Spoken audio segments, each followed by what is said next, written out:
നീതിയുമതില്ലദേശവും അവൻ നീതി സൂര്യശോഭയാലും നല്ല നീരുമാറി നീതിയുമതില്ലദേശവും സന്തോഷ ശോഭനം അതല്ല നാളുകൾ ലോകം ഭരിച്ചിടും കർത്താവിൻ നാളുകൾ സന്തോഷ ശോഭനം അതല്ല നാളുകൾ ലോകം ഭരിച്ചിടും കർത്താവിൻ നാളുകൾ ഓ ശോഭൻ ലോകം യുദ്ധം ജാതികൾ പോകുമെല്ലാം യേശുരാജൻ ഭൂമി വാഴുന്നു ഓ ശോഭൻ ലോകം യുദ്ധം ജാതികൾ പോകുമെല്ലാം യേശുരാജൻ ഭൂമി വാഴുന്നു കഷ്ടവന്തിനി ഇല്ലാത്ത നട്ടിന കർത്താവരിക്കുന്ന സന്തോഷവിട്ടിന കഷ്ടവന്തിനി ഇല്ലാത്ത നട്ടിന കർത്താവരിക്കുന്ന സന്തോഷവിട്ടിന ഓ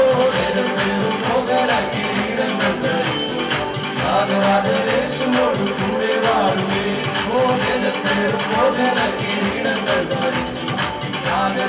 യേശുവോട് കൂടെ വാഴുവേ സത്യശുദ്ധ പാതയിൽ നടന്നു വന്ന ശുദ്ധന്മാർ വീണ്ടെടുക്കപ്പെട്ട സർവ്വദൈവങ്ങളും സത്യശുദ്ധ പാതയിൽ നടന്നു വന്ന ശുദ്ധന്മാർ വീണ്ടെടുക്കപ്പെട്ട സർവ്വദൈവങ്ങളും ഉല്ലാസദോഷമായി സിയോനിൽ വന്നിടുന്നു സർവവും പിന്നിടുന്നു ഉല്ലാസദോഷമായി സിയോനിൽ വന്നിടുന്നു സർവവും പിന്നിടുന്നു സന്തോഷം നിത്യതയ്ക്കുള്ളിൽ മറയും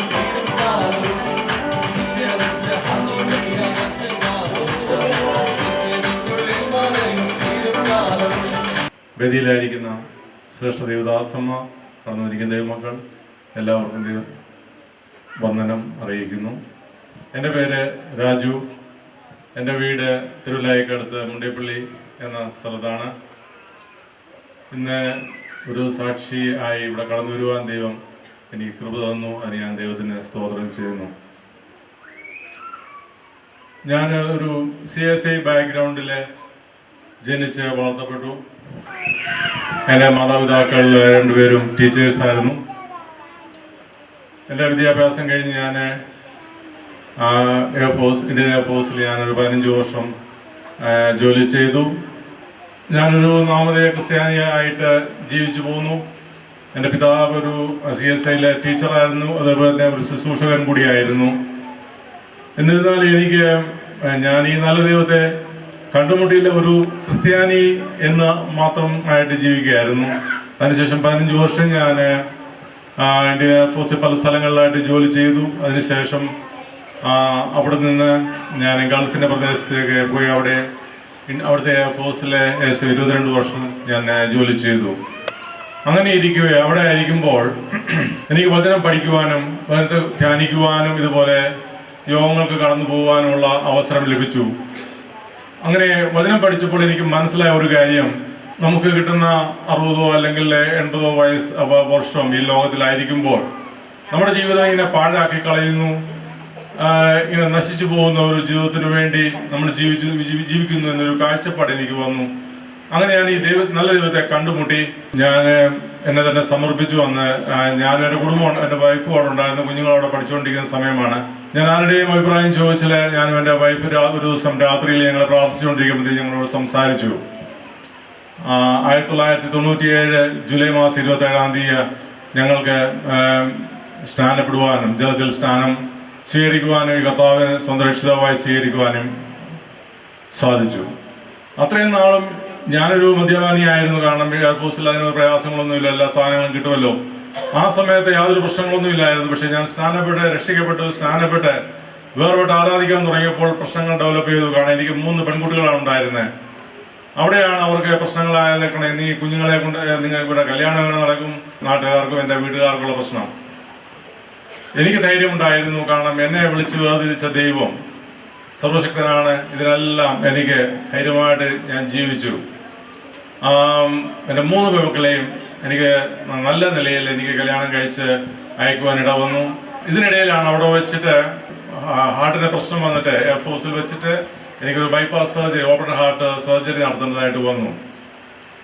അതിനുശേഷം ഞാൻ 93-ലാണ് എൻ്റെ സർജറി കഴിഞ്ഞത്.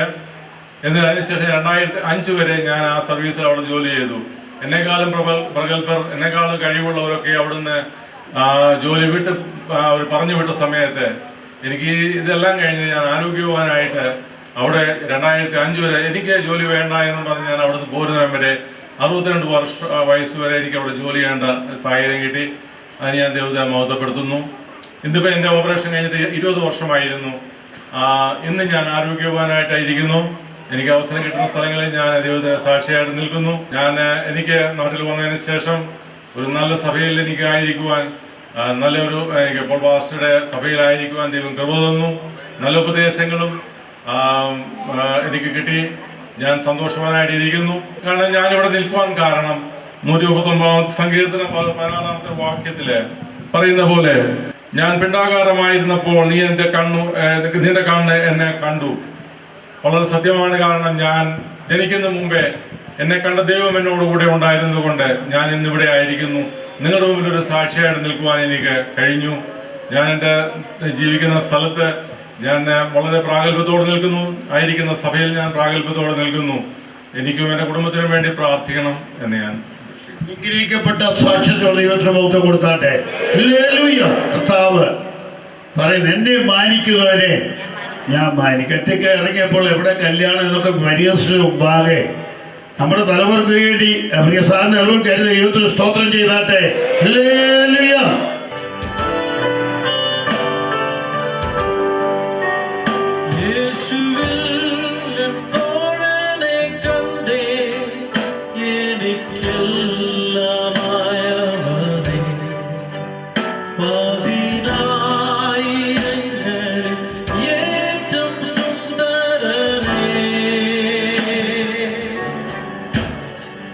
Saruni pani nir pushpo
സുന്ദരനേ.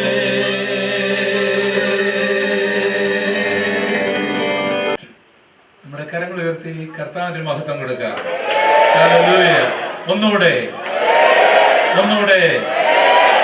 ബഹുമാന്യരായ ദേവദാസന്മാർ, ഇവിടെ സന്നിഹിതരായിരിക്കുന്ന മാതാപിതാക്കൾ, സഹോദരി സഹോദരന്മാർ, കുഞ്ഞുങ്ങൾ, ഈ ശബ്ദപരിധിയിൽ എന്നെ ശ്രദ്ധിക്കുന്ന എൻ്റെ നല്ലവരായ നാട്ടുകാർ, നിങ്ങൾക്കെല്ലാവർക്കും വാഴ്ത്തപ്പെട്ടവനായ യേശുക്രിസ്തുവിൻ്റെ അതിപരിശുദ്ധമുള്ള നാമത്തിൽ വന്ദനങ്ങൾ അറിയിക്കുന്നു. വളരെയധികം നന്ദിയോടും സന്തോഷത്തോടുമാണ്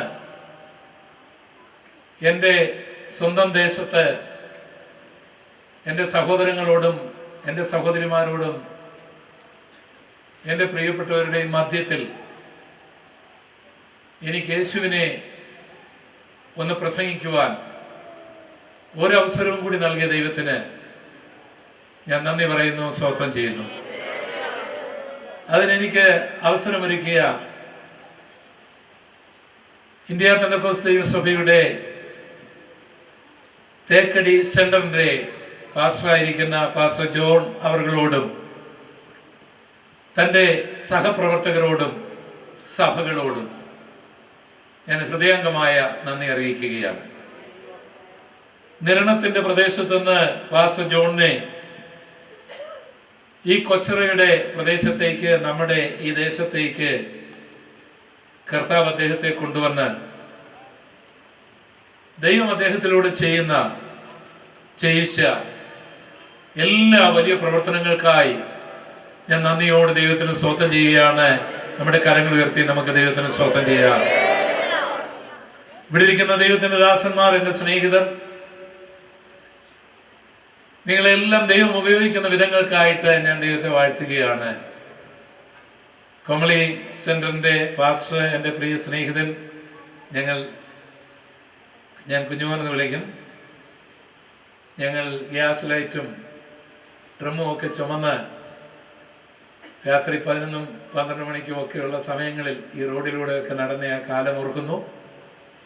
ഞങ്ങൾക്കിന്ന് ഒന്നിച്ച് ഈ വേദിയിലിരുന്ന് യേശുവിനെ സാക്ഷിക്കുവാൻ അവസരം കിട്ടിയപ്പോൾ കഴിഞ്ഞ കാലങ്ങളിലേക്ക് ഒന്ന് കടന്നുപോയി.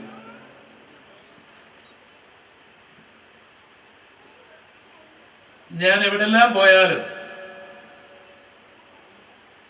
കൊച്ചറക്കാരൻ എന്നുള്ള പേരിലാണ് ഞാൻ അറിയപ്പെടുന്നത്. എൻ്റെ പേരിനോടുകൂടെ അത് ചേർക്കണമെന്ന് ഞാൻ ആഗ്രഹിക്കുന്നു. അതുകൊണ്ടൊരു പുസ്തകമാണെങ്കിലും അല്ലെങ്കിൽ ഒരു നോട്ടീസ് ആണെങ്കിലും എൻ്റെ പേരിനോട് കൂടി കൊച്ചറയെന്ന് കാണും.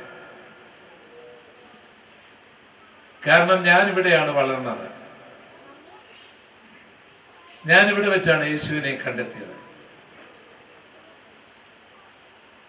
എൻ്റെ കഴിഞ്ഞ കാലങ്ങളെ എന്നും ഒന്ന് ഓർക്കുവാനായി, ഞാൻ ആരായിരുന്നു എന്നൊന്ന് ഓർക്കുവാനായി, അത് എത്രമാത്രം ഏതെല്ലാം നിലകളിൽ ഉയർന്നാലും എവിടെല്ലാം എത്തിയാലും കഴിഞ്ഞ കാലങ്ങൾ മറക്കാതിരിക്കാൻ, ആ പേരുൾപ്പെടെയുള്ള കാര്യങ്ങൾ മിക്കവാറുമുള്ള കൺവെൻഷൻ വേദികളിൽ അല്പം നേരത്തെ ചെന്നിരിക്കാൻ എനിക്ക് കഴിയുമെങ്കിൽ, അതേത് രാജ്യത്തിലാണെങ്കിലും അതേത് സ്ഥലത്താണെങ്കിലും എനിക്ക് പ്രസംഗിക്കാൻ ലഭിക്കുന്നതിന് മുമ്പ് അല്പസമയം കിട്ടുകയാണെങ്കിൽ എൻ്റെ മനസ്സിനെ ഞാൻ കൊച്ചറയിലേക്ക് കൊണ്ടുവരും. എൻ്റെ ബാല്യകാലം മുതൽ ഞാൻ നടന്ന കാര്യങ്ങളെല്ലാം ഒന്ന് ഓർക്കും. എൻ്റെ ഒന്നുമില്ലായ്മയുടെ കാലങ്ങൾ, ഞാൻ ആരുമല്ലാതിരുന്ന കാലങ്ങൾ, ആരാലും അറിയപ്പെടാതിരുന്ന കാലങ്ങൾ, ആരാലും ശ്രദ്ധിക്കപ്പെടാതിരുന്ന കാലങ്ങൾ, പാപത്തിൻ്റെ അഴുക്കുചാലുകളിൽ നീന്തിയ കാലങ്ങൾ എല്ലാം ഒന്ന് ഓർത്തു വരുമ്പോൾ പാസ്റ്റർ പറയും ഇന്നൊരു പ്രസംഗിക്കുമെന്ന്. പിന്നെ ഞാൻ എളുപ്പം എന്നിലേക്ക് മടങ്ങി വന്ന പ്രസംഗം തുടങ്ങും. മിക്കവാറും എല്ലാ ദിവസവും എല്ലാ യോഗങ്ങളിലും ഞാനത് ചെയ്യുന്ന കാര്യങ്ങളാണ്. ഇന്നലെ ഞാൻ കായംകുളത്തായിരുന്നു. കായംകുളത്തും ഞാൻ കൊച്ചറയിൽ അവിടെ ഇരുന്നുകൊണ്ട് കൊച്ചറയിൽ വന്ന് ഇങ്ങനെ ചിന്തിച്ചുകൊണ്ടിരുമ്പോൾ പാസ്റ്റർ പ്രസംഗിക്കാനായിട്ട് ക്ഷണിച്ചു. ഇവിടെ വന്നിരുന്ന് പിന്നെ ചിന്തിക്കേണ്ടല്ലോ, ഞാൻ ഇവിടെ തന്നെയാണല്ലോ.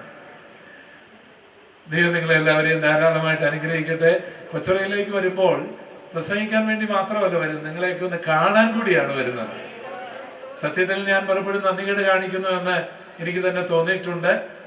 നിങ്ങളുടെ വീട്ടിൽ വന്ന് നിങ്ങളെ കാണേണ്ടതാണ്, നിങ്ങളോട് നന്ദി പറയേണ്ടതാണ് എന്നൊക്കെ എനിക്കറിയാമായിരുന്നെങ്കിലും ഇപ്പോഴും അതിനുള്ള ആഗ്രഹമുണ്ടെങ്കിലും ദൈവം എന്നെ ഏൽപ്പിച്ച വിലയോടുള്ള ബന്ധത്തിൽ ഇന്ന് രാത്രിയിൽ ഞങ്ങൾക്ക് ഇവിടുന്ന് പോയെങ്കിൽ മാത്രമേ നാളെ അടുത്ത യോഗത്തിന് അല്ലെങ്കിൽ മീറ്റിങ്ങിൽ പങ്കെടുക്കാനായിട്ട് കഴിയൂ. അങ്ങനെയുള്ള തിരക്കേറിയ യാത്രയിൽ ഇതുപോലുള്ള സമയങ്ങളിൽ ആണ് കാണാറുള്ളത്. എങ്കിലും വർഷത്തിൽ ഒരിക്കലെങ്കിലും ഞാൻ ഈ പ്രദേശത്ത് വരുന്നത്. കഴിഞ്ഞ വർഷം എനിക്ക് കൊച്ചറയിലെങ്കിൽ യോഗമില്ലാതിരുന്നതുകൊണ്ട് ഞാനിപ്പോൾ ശുശ്രൂഷിക്കുന്ന മുണ്ടിയപ്പള്ളി സഭയിൽ നിന്ന് ഒരു 100-100-ലധികം പേരുമായിട്ട് 1-2 വണ്ടിയെല്ലാം ബസ്സും ഒക്കെ പിടിച്ച് ഞങ്ങൾ ഇവിടെ വന്ന് ഇവിടെ എല്ലാം ട്രാക്ടർ വിതരണം ചെയ്ത് ഞങ്ങൾ കടന്നു പോകാനായിട്ട് ദൈവം. വർഷത്തിൽ ഒരിക്കലെങ്കിലും എനിക്ക് എൻ്റെ ദേശത്ത് വന്ന് കർത്താവിനെ സാക്ഷിക്കണമെന്ന് ആഗ്രഹമുണ്ട്. ആരും വിളിച്ചില്ലെങ്കിൽ ഒരു ട്രാക്ടർ കൊടുക്കാനെങ്കിലും അതിനൊക്കെ ദൈവം കൃപ തരുന്നുണ്ട്. അതിനായിട്ട് സ്തോത്രം ചെയ്യുകയാണ്. കരമുയർത്തി നമുക്ക് വീണ്ടും ദൈവത്തിന് സ്തോത്രം ചെയ്യാം. നിങ്ങളുടെ വലിയൊരു പ്രാർത്ഥന, നിങ്ങളുടെ ആത്മാർത്ഥമായ സ്നേഹം പിന്നെ പ്രത്യേകമായിട്ടുള്ള നന്ദി പറയുന്നു. കർത്താവ് നമ്മളെ ധാരാളമായിട്ട് അനുഗ്രഹിക്കട്ടെ. സമയം അല്പം വൈകിയല്ലോ, അതുകൊണ്ട് നമുക്ക് ഇന്നത്തെ നമ്മുടെ ധ്യാനത്തിനായിട്ട് വചനത്തിലേക്ക് നമുക്ക് കടന്നു പോകാം. വിശുദ്ധ ലൂക്കോസിന്റെ സുവിശേഷം 10-ാം അധ്യായം 30 മുതലുള്ള വേദഭാഗം ഞാനിവിടെ ഇന്നത്തെ നമ്മുടെ ധ്യാനത്തിനായിട്ട് വായിക്കാം. ഒരു മനുഷ്യൻ യെരുശലേമിൽ നിന്ന് യെരിഹോവിലേക്ക് പോകുമ്പോൾ കള്ളന്മാരുടെ കയ്യിൽ അകപ്പെട്ടു. അവർ അവനെ വസ്ത്രമഴിച്ച് മുറിവേൽപ്പിച്ചു അർത്ഥപ്രാണനായി വിട്ടേച്ചു. ആ വഴിയെ എതിർശിയ ഒരു പുരോഹിതൻ വന്നു. അവനെ കണ്ടിട്ട് മാറിക്കടന്നുപോയി. അങ്ങനെ തന്നെ ഒരു ലേവിനും ആ സ്ഥലത്തെത്തി അവനെ കണ്ടിട്ട് മാറിക്കടന്നുപോയി. ഒരു ശമരിയക്കാരന് വഴി പോകയിൽ അവന്റെ അടുക്കലെത്തി. അവനെ കണ്ടിട്ട് മനസ്സിലായി. അരികെ ചെന്ന് എണ്ണയും വീഞ്ഞും പകർന്നു അവന്റെ മുറിവുകളെ കെട്ടി അവനെ തന്റെ വാഹനത്തിൽ കയറ്റി വഴിയമ്പലത്തിലേക്ക് കൊണ്ടുപോയി രക്ഷ ചെയ്തു. പിറ്റേന്നാൾ അവൻ പുറപ്പെടുമ്പോൾ 2 വെള്ളിക്കാശ് എടുത്ത് വഴിയമ്പലക്കാരന് കൊടുത്തു. ഇവന് രക്ഷ ചെയ്യണം, അധികം വല്ലതും ചെലവിട്ടാൽ ഞാൻ മടങ്ങി വരുമ്പോൾ തന്നുകൊള്ളാം എന്നവനോട് പറഞ്ഞു. നമ്മുടെ കർത്താവ് പറഞ്ഞ ഒരു കഥ, നല്ല ശമരിയക്കാരന്റെ കഥ, കുഞ്ഞുങ്ങൾക്ക് പോലും അറിയാവുന്ന കഥ. ഈ കഥ കേട്ടിട്ടുള്ളവരെല്ലാം ഒന്ന് കരമുയർത്തിക്ക്. എല്ലാവരും കേട്ടിട്ടുണ്ട്. കാരണം അത്ര ലളിതമായൊരു കഥ, ഓർത്തിരിക്കാൻ കൊള്ളാവുന്നൊരു കഥ, ഒരു ചെറിയ കഥ, യേശു പറഞ്ഞ കഥ, നല്ല ശമരിയക്കാരന്റെ കഥ. ഈ കഥയിൽ നിന്ന് പ്രചോദനം ഏറ്റെടുത്ത് good Samaritan ministry, good Samaritan hospital, ഇങ്ങനെ എത്രയെത്ര പ്രസ്ഥാനങ്ങളാണ് ഈ കഥയിൽ നിന്ന് തന്നെ ജനങ്ങൾ ആവേശം കൊണ്ടുകൊണ്ട് ഓരോ പ്രസ്ഥാനങ്ങൾക്ക് ഇട്ട് നടത്തുന്നത്. അനവധി കഥകൾ ആൾക്കാർ രചിച്ചിട്ടുണ്ട്. ആ കഥകളൊക്കെ ആൾക്കാർ വായിക്കാറുണ്ട്. പക്ഷെ കുറെ കഴിയുമ്പോൾ ആ കഥകളൊക്കെ അങ്ങ് ആൾക്കാർ മറക്കും. പുതിയ പുതിയ കഥകൾ വരും. പക്ഷെ 2000 വർഷമായിട്ട് ഇന്നും സജീവമായി ജനങ്ങളുടെ ഇടയിൽ ചർച്ച ചെയ്യപ്പെടുന്ന ഒരു കഥയുണ്ടെങ്കിൽ അത് നസ്രയനായ യേശു പറഞ്ഞ നല്ല ശമരിയക്കാരന്റെ കഥയാണ്. കരമുയർത്തി നമുക്ക് ദൈവത്തിന് സ്തോത്രം ചെയ്യാം. അതിന്റെ പ്രസക്തി ഇന്നും കുറഞ്ഞിട്ടില്ല. ഇത് തകഴി ശിവശങ്കരപ്പിള്ള എഴുതിയ ചെമ്മീൻ പോലെയോ അനിരുദ്ധ റോയ് എഴുതിയ ഗോഡ് ഓഫ് സ്മോൾ തിങ്സ് പോലെയോ അല്ലെങ്കിൽ ഷേക്സ്പിയർ എഴുതിയ ടെമ്പസ്റ്റ് പോലെയോ മാക്ബത്ത് പോലെയോ ഒന്നും വലിയ പുസ്തകങ്ങളായിട്ട് കൊണ്ടുവരുവാൻ പറ്റുകയില്ല. ഇന്നത്തെ ഒരു A4 സൈസ് പേപ്പറിന്റെ കാൽ ഭാഗത്ത് പോലും നിൽക്കുവാൻ ഈ കഥയില്ല. എന്നിട്ടും ഞാൻ ഈ പറഞ്ഞ കഥാകൃത്തുക്കളെക്കാളും അവരുടെ സാഹിത്യ ഗ്രന്ഥങ്ങളെക്കാളും ലോകത്തിലെ എല്ലാ ജനസമൂഹത്തിന്റെ ഇടയിലും ചർച്ച ചെയ്യപ്പെടുന്ന ഒരു കഥയാണ് നസ്രയനായ യേശു പറഞ്ഞ നല്ല ശമരിയക്കാരന്റെ കഥ.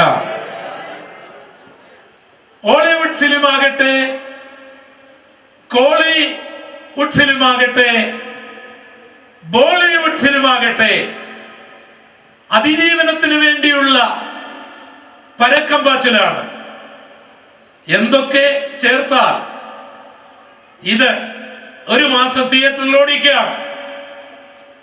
അതിനുവേണ്ടി സെക്സും സ്റ്റണ്ടും തീപാറുന്ന ഡയലോഗുകളും ക്യാമറ ട്രിക്കുകളും ഒക്കെ ഉപയോഗിച്ചിട്ടും ഈ കഥകൾക്കൊന്നും ഒരു വർഷത്തിന് പോലും നിലനിൽക്കുവാനായി കഴിയുന്നില്ല. എന്നിട്ടും ഈ കഥയിൽ ഒരു പാട്ടില്ല, ഈ കഥയിൽ സെക്സ് ഇല്ല, ഈ കഥയിൽ സ്റ്റണ്ടില്ല, ഈ കഥയിൽ തീപാറുന്ന ഡയലോഗില്ല. പക്ഷെ ഇവയൊക്കെ അതിജീവിച്ച് നിൽക്കുന്നതിന്റെ കാരണം ഇത് നസ്രയനായ യേശു പറഞ്ഞത് കൊണ്ടാണ്. അക്കരമടിച്ച് നമുക്ക് ദൈവത്തെ ആരാധിക്കാം. മനുഷ്യന്റെ ഏത് ചിന്തകളെക്കാളും അപ്പുറമായി, മനുഷ്യന്റെ ഏത് കണക്കുകൂട്ടലുകളേക്കാളും അപ്പുറമായ ചിന്തകൾ. ഇനി ഒരു കഥ നിലനിൽക്കണമെങ്കിൽ, ഒരു ഫിലിം നിലനിൽക്കണമെങ്കിൽ അതിന് ദേശവുമായി ബന്ധപ്പെട്ട ചില ട്രിക്കുകളുണ്ട്.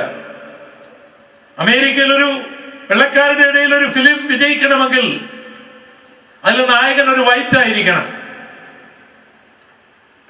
ഇന്ത്യക്കാരുടെ ഇടയിൽ ഒരു ഫിലിം വിജയിക്കണമെങ്കിൽ അതിന്റെ നായകനും നായികയും സവർണരായിരിക്കണം.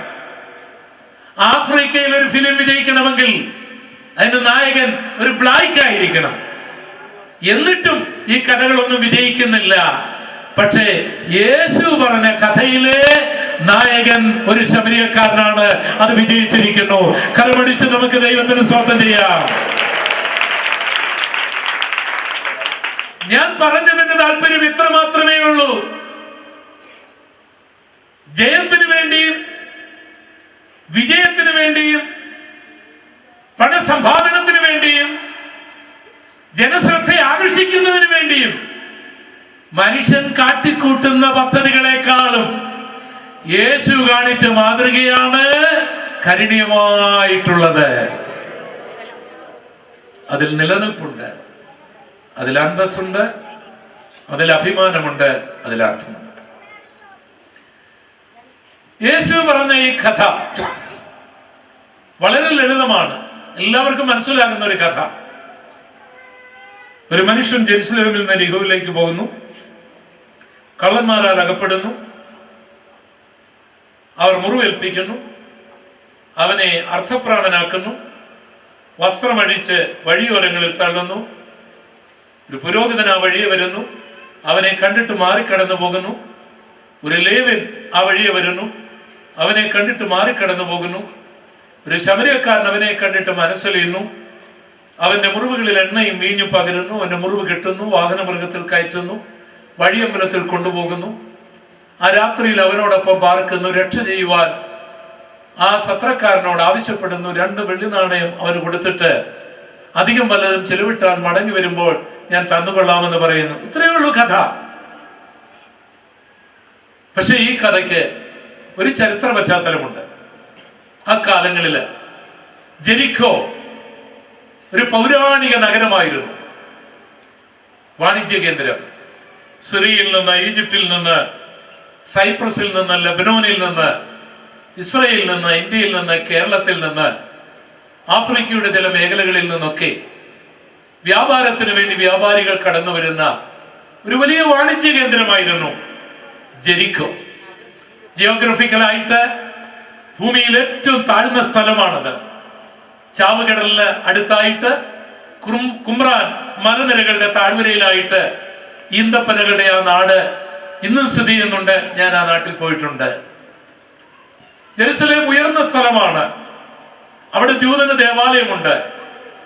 അവിടുന്ന് വ്യാപാരികൾ ഈ ജെറിക്കോയിലേക്ക് യാത്ര ചെയ്യാറുണ്ട്, ജുഡിയൻ മരുഭൂമിയിലൂടെ താഴേക്ക്. മാത്രമല്ല, പുരോഹിതന്മാർ പൗരോഹിത്യ ശുശ്രൂഷയ്ക്ക് വേണ്ടി ഈ ജെറിക്കോയിൽ നിന്ന് ജെറുസലേമിലേക്ക് കടന്നു പോകാറുണ്ട്. ഞാൻ ജെറുസലേമിൽ നിന്ന് ജെറിക്കോയിലേക്ക് പോയത് ഒരു ബസ്സിലാണ്. എന്നാൽ യേശു ഈ കഥ പറയുമ്പോൾ ബസ്സൊന്നുമില്ല. ഊടുവഴികൾ, വളഞ്ഞു പുളഞ്ഞൊഴുകുന്ന വഴികൾ, മണലാരണ്യങ്ങളിലൂടെയുള്ള വഴികൾ, ഭൂമിയിലെ ഏറ്റവും താഴ്ന്ന ഭാഗത്തേക്കുള്ള വഴികൾ. ഇവിടെ ഒരു മനുഷ്യൻ വളരെ പ്രതീക്ഷകളുമായിട്ട് വ്യാപാരത്തിനായി കടന്നു പോകുകയാണ്.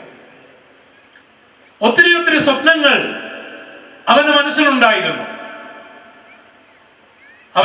അവന് മടിശീലയിൽ പണമുണ്ട്, ഒരു ബെൽറ്റും ഉണ്ടത് മുറുക്കി വെച്ചിരിക്കുകയാണ്. അവൻ നടന്നു നീങ്ങുകയാണ്. പെട്ടെന്ന് അപ്രതീക്ഷിതമായിട്ട് ഒരാക്രമണം ഉണ്ടാകുന്നു. കള്ളന്മാരാണ്.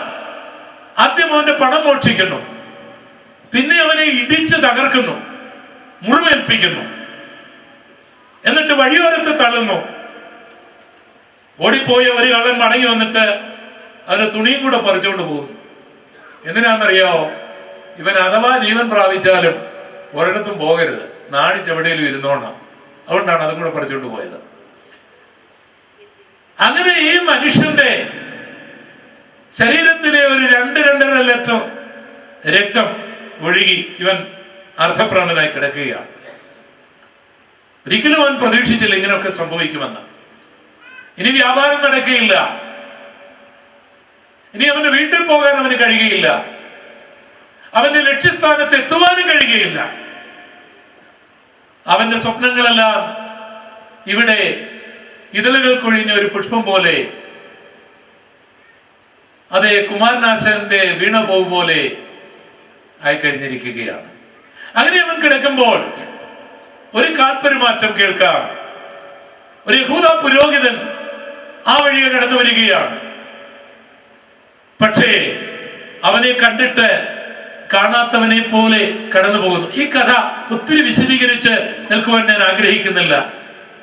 ഞാൻ പറഞ്ഞല്ലോ, നസറേയനായ യേശു ഒരു കഥ പറയുമ്പോൾ, 2000 വർഷം മുൻപ് ഒരു കഥ പറയുമ്പോൾ അന്നത്തെ ജനങ്ങൾക്ക് വേണ്ടി മാത്രമുള്ളതല്ല, ഇന്നത്തുള്ള ജനങ്ങൾക്കുമുള്ള ഒരു കഥയാണ്.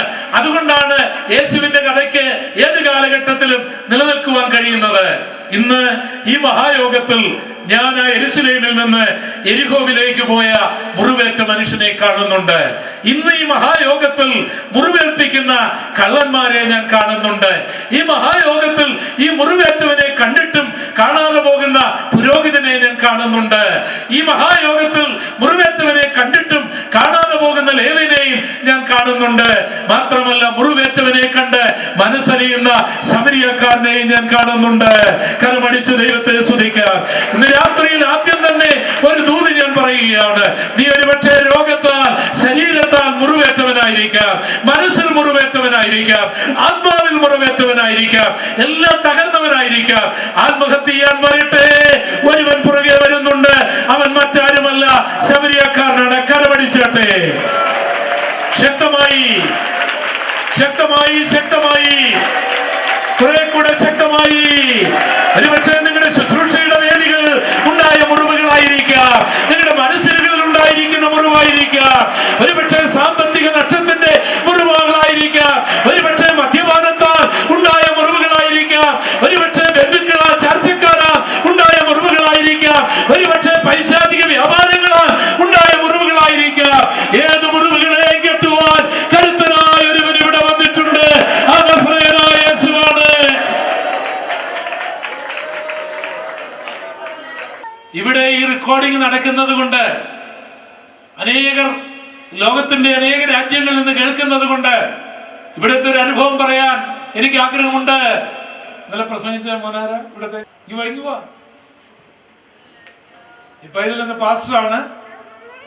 ജനിക്കുന്ന സമയം ഈ കൊച്ചറ ദേശം മുഴുവൻ ഇളകിയ ഒരു സമയമാണ്. എന്റെ സഹോദരൻ പൊന്നപ്പൻ ഇതറിഞ്ഞ് ഇവിടെ ഓടി വന്നു. ഈ അമ്മയും കുഞ്ഞും ലഭിക്കാതെ വണ്ണം അമ്മ മയങ്ങി. ഡെലിവറി നടന്നില്ല. മരണം മാത്രം കണ്ടു ഞെട്ടിപ്പോയി. അനേകർ ഓടിക്കൂടിയ കൂട്ടത്തിൽ എന്റെ ജ്യേഷ്ഠനും വന്നു. അവസാനം വെള്ളം കൊടുക്കുന്നത് പോലെ എൻ്റെ ജ്യേഷ്ഠൻ പൊന്നപ്പനും ഈ മകൻ്റെ അമ്മയുടെ വായിൽ വെള്ളമൊഴിച്ചു. മുറിവ് കിട്ടുവാൻ ആരും ഉണ്ടായിരുന്നില്ല. എന്നാൽ നസ്രയനായ യേശു ഇറങ്ങി വന്നു. നസ്രയനായ യേശു ഇറങ്ങി വന്നു. ആ അമ്മയുടെ മുറിവ് കെട്ടി ഈ മകനെ കഴിഞ്ഞ രാത്രിയിൽ ഇവിടെ പ്രസംഗികനായിട്ട് ദൈവം എഴുന്നേൽപ്പിച്ചെങ്കിൽ ഇതിനെ ആർക്ക് ഖണ്ഡിക്കാൻ കഴിയും? Hallelujah, hallelujah. ഒന്ന് കരമടിച്ചാട്ടെ. ഞാൻ പ്രസംഗിക്കുന്ന യേശു നിന്റെ ഏത് മുറിവുകളെയും കെട്ടുന്നവനാണ്. തീർന്നില്ല. ഒരു സംഭവം കൂടെ ഞാൻ പറയുന്നു. നിങ്ങൾക്കറിയാമോ, ഇവിടെ ഒരു കുര്യൻ സാർ താമസിച്ചിരുന്ന ഓർമ്മയുണ്ടോ? നിങ്ങൾക്ക് വളരുന്ന കരമേർത്തിയ തങ്കച്ചൻ സാർ, നമ്മുടെ കൊല്ലാട്ടെ തങ്കച്ചൻ സാർ. നിങ്ങൾ ഇത്രയും പേര് ഓർമ്മയില്ലേ? കൈ കൊടുത്ത തങ്കച്ചൻ സാറാണ് എനിക്ക് ആദ്യം ഒരു ബൈബിള് നൽകിയത്. തങ്കച്ചൻ സാർ എന്ന ബൈബിളാണ് ഞാൻ എൻ്റെ വീട്ടില് തലേണയുടെ അടിയിൽ വെച്ച് ഒരു മണ്ണെണ്ണ വിളക്ക് വെച്ച് കത്തിച്ച് വായിച്ചത്. ആ തങ്കച്ചൻ സാറ് കൊല്ലാട്ടിൽ നിന്ന് ഇവിടെ വരുന്നു. ഇപ്പുറയിൽ ഞാൻ കഴിച്ചുകൊണ്ടുവന്ന ആ സ്ഥലത്ത് ഒരു ട്യൂട്ടോറിയൽ കോളേജ് നടത്തുന്നു. നമ്മുടെ ഏറേഞ്ച് അല്ലേ, ഞങ്ങളെ പോലുള്ള പുള്ളികളല്ലേ. കോളേജൊന്നും ഇവിടെ വിജയിച്ചില്ല. അന്ന് ആരങ്ങ് പൊട്ടിപ്പോയി. 4 മക്കളും കുര്യൻ സാറും സ്ഥലം വിറ്റ് ജോലി ചെയ്യാൻ അദ്ദേഹത്തിന് കഴിയില്ല. അദ്ദേഹം മാന്യമായ ഒരു കുടുംബത്തിൽ ജനിച്ച് കോട്ടയം മലയാള മനോരമയിലൊക്കെ ജോലി ഉണ്ടായിരുന്ന അദ്ദേഹം ഒരു കറുത്ത കോട്ടും മുണ്ടും ഒക്കെ കൊടുത്ത് നടക്കുന്ന രംഗം നിങ്ങൾക്ക് ഓർമ്മയുണ്ടല്ലോ. നല്ല സുന്ദരൻ ഇംഗ്ലീഷ്. അവസാനം കുര്യൻ സാറിന് ഈ മക്കളെ പഠിപ്പിക്കാനോ താൻ ആസ്മാരോഗിയായി ഒരു നേരത്തെ ആഹാരത്തിനോ വഴിയില്ലാതെ വന്നപ്പോൾ ആത്മഹത്യ ചെയ്യാൻ തീരുമാനിച്ചു. ശരീരത്തിലും മനസ്സിലും മുറിവേറ്റ ആ മനുഷ്യൻ, ഞങ്ങളുടെ കൂമ്പരികുളത്തെ വീടിന് താഴെ അന്ന് ഒരു കടയുണ്ടായിരുന്നു. അവിടെ വിഷം മേടിച്ച് നടന്നു വരുമ്പോൾ പാസ്റ്റർ TS ജോർജ് ചോദിച്ചു, സാറേ ആത്മഹത്യ ഒന്നും പ്രശ്നത്തിന് പരിഹാരമല്ല. അപ്പൊ സാർ ഓർത്തു ഈ വിഷം മേടിച്ച് ഈ കോട്ടിന്റെ ഇവിടെ ഇടുന്നത് ഈ ഉപദേശി കണ്ടെന്ന്. പ്രിയൻ സാർ ചോദിച്ചു, ഉപദേശിയോട് ആര് പറഞ്ഞു ഞാൻ ആത്മഹത്യ ചെയ്യാൻ പോകുന്നു? അല്ല, സാർ ആത്മഹത്യ എന്ന കാര്യമല്ല പറഞ്ഞത്, ഇതൊന്നും പരിഹാരമല്ലെന്നാ പറഞ്ഞത്. സാറിന് വിരോധമില്ലെങ്കിൽ ഞങ്ങൾ വന്നൊന്ന് പ്രാർത്ഥിക്കാം. അപ്പം കുര്യൻ സാർ ക്രിസ്ത്യാനിയാണല്ലോ, ഒരു കാര്യം ചെയ്യുമ്പോൾ പ്രാർത്ഥിച്ചിട്ട് ആത്മഹത്യ ചെയ്യുമ്പോൾ ഒന്ന് പ്രാർത്ഥിച്ചിട്ട് അങ്ങ് മരിക്കും. ഒരു കുര്യൻ സാർ പറഞ്ഞു, ശരി ഉപദേശം ഒന്ന് പ്രാർത്ഥിക്കാൻ പറഞ്ഞു. കുര്യൻ സാർ ഓർത്തത് ഉപദേശി വന്ന് ശാന്തമായിട്ട് ശബ്ദമൊന്നും ഉണ്ടാക്കാതെ പ്രാർത്ഥിച്ച് പോവുകയും വിഷമടിച്ച് ഇതായിരുന്നു. പക്ഷെ TS ജോർജ് പാസ്റ്റർ കിട്ടിയ അവസരമല്ലേ, ഉപദേശിമാർക്ക് ഒരു അവസരം കിട്ടിയ അവർ വിടുവോ? TS ജോർജ് പാസ്റ്റർ കൊച്ചറ ശാരൂനിലെ ട്രമ്മ്, ലൈറ്റ്, മുഴുവൻ എല്ലാ വിശ്വാസികളുമായിട്ട് ഒരു സംഘമായിട്ട് വീടിന്റെ മുമ്പിൽ ഇവിടെ വന്നു. ഇവിടെ ഇരിക്കുന്ന ആ യോഗത്തിൽ അന്ന് പങ്കെടുത്ത എത്ര പേര് കാണും? ഒരു സംഘമായിട്ട് അവിടെ ഉണ്ടല്ലേ, നിങ്ങൾ പലരും ഉണ്ട്. ഒരു സംഘമായിട്ട് അവിടോട്ട് കയറി ആത്മഹത്യ ചെയ്യുവാൻ തീരുമാനിച്ചിരുന്ന ആ കുര്യൻ സാറിന്റെ വീട്ടിൽ അദ്ദേഹത്തെ അതിന് പ്രേരിപ്പിച്ചു കൊണ്ടിരുന്ന, അദ്ദേഹത്തെ രോഗിയാക്കിക്കൊണ്ടിരുന്ന, അദ്ദേഹത്തെ മുടിച്ചുകൊണ്ടിരുന്ന ആ കള്ളനാകുന്ന പിശാച് അദ്ദേഹത്തിൽ നിന്ന് ഇറങ്ങിപ്പോയി. കരമടിച്ച് ദൈവത്തെ സ്തുതിച്ചാട്ടെ. ആ നല്ല മനുഷ്യന്റെ ട്യൂട്ടോറിയൽ കോളേജിനെ പൊളിച്ച, അദ്ദേഹത്തിന്റെ ആരോഗ്യത്തെ തകർത്ത, അദ്ദേഹത്തെ ആത്മഹത്യ ചെയ്യാൻ പ്രേരിപ്പിച്ച, നിരാശനാക്കിയ, രോഗിയാക്കിയ, മുറിവേൽപ്പിച്ച ആ കള്ളനാകുന്ന പിശാച് ദൈവമക്കൾ ആരാധിച്ചപ്പോൾ വിട്ടുപോയി. ഇവിടെ സംഭവിച്ചാണ്. ഇവിടെ അങ്ങനെ കുര്യൻ സാർ ആത്മഹത്യയിൽ നിന്ന് രക്ഷപ്പെട്ടു. അദ്ദേഹം രക്ഷയിലേക്ക് വന്നു. അത് കഴിഞ്ഞ് ഞാനും എൻ്റെ പ്രിയ സ്നേഹിതൻ കുഞ്ഞുമോനും ഞങ്ങൾ കുറെ സംഘങ്ങൾ ഇവിടെ ദൈവത്തെ ആരാധിച്ച് നടന്ന കാലങ്ങൾ ഞാൻ പറയട്ടെ. ആ കുര്യൻ സാറിന് മക്കൾക്ക് ഇന്ന് ന്യൂയോർക്ക് സിറ്റിയിൽ വീടുകളുണ്ട്. ആത്മഹത്യ ചെയ്തിരുന്നെങ്കിലോ? നിങ്ങൾക്ക് ഓർമ്മയുണ്ടായിരിക്കും, നമ്മുടെ ഈ പാലാഖണ്ഡത്തിന്റെ മേഖലയിൽ ഒരു കുടുംബം മുഴുവൻ ആത്മഹത്യ ചെയ്ത്, അദ്ദേഹത്തിന്റെ 2 മക്കളും ആ പിതാവും ആത്മഹത്യ ചെയ്ത് അമ്മ ഒരു മുറിയില്, അപ്പൻ ഒരു മുറിയില്, മക്കൾ ഒരു മുറിയിൽ കിടക്കുന്നത് ഞാനും പോയി കണ്ടു. മതം മനുഷ്യനെ രക്ഷിക്കുകയില്ല, ഭരണകൂടങ്ങൾ മനുഷ്യനെ രക്ഷിക്കുകയില്ല, ഫിലോസഫി മനുഷ്യനെ രക്ഷിക്കുകയില്ല, നാടകം മനുഷ്യനെ രക്ഷിക്കുകയില്ല, സിനിമ മനുഷ്യനെ രക്ഷിക്കുകയില്ല, കഥകളി മനുഷ്യനെ രക്ഷിക്കുകയില്ല, കഥാപ്രസംഗം മനുഷ്യനെ രക്ഷിക്കുകയില്ല, വിദ്യാഭ്യാസം മനുഷ്യനെ രക്ഷിക്കുകയില്ല, പണം മനുഷ്യനെ രക്ഷിക്കുകയില്ല. എന്നാൽ യേശു മനുഷ്യനെ രക്ഷിക്കുന്നു. യേശു ഒരു മതമല്ല, യേശു ജീവിതത്തിന്റെ അനുഭവമാണ്. സ്വന്തം ചെയ്താട്ടെ. സമാധാനം തരുന്നവനാണ്, സ്വന്തം ചെയ്താട്ടെ. സന്തോഷം തരുന്നവനാണ്, സ്വന്തം ചെയ്താട്ടെ. ആത്മഹത്യ ചെയ്യുന്നവനെ വിടുവിക്കുന്നവനാണ്, സ്വന്തം ചെയ്താട്ടെ. പാപത്തിൽ കിടക്കുന്നവന് പാപം മോചിക്കുന്നവനാണ്, സ്വന്തം പറഞ്ഞാട്ടെ. കുഴിയിൽ കിടക്കുന്നവനെ ഉയർത്തുന്നവനാണ്, സ്വന്തം ചെയ്താട്ടെ. കുപ്പയിൽ കിടക്കുന്നവരെ പ്രഭുക്കന്മാരോടുകൂടി ഇരുത്തുന്നവനാണ്.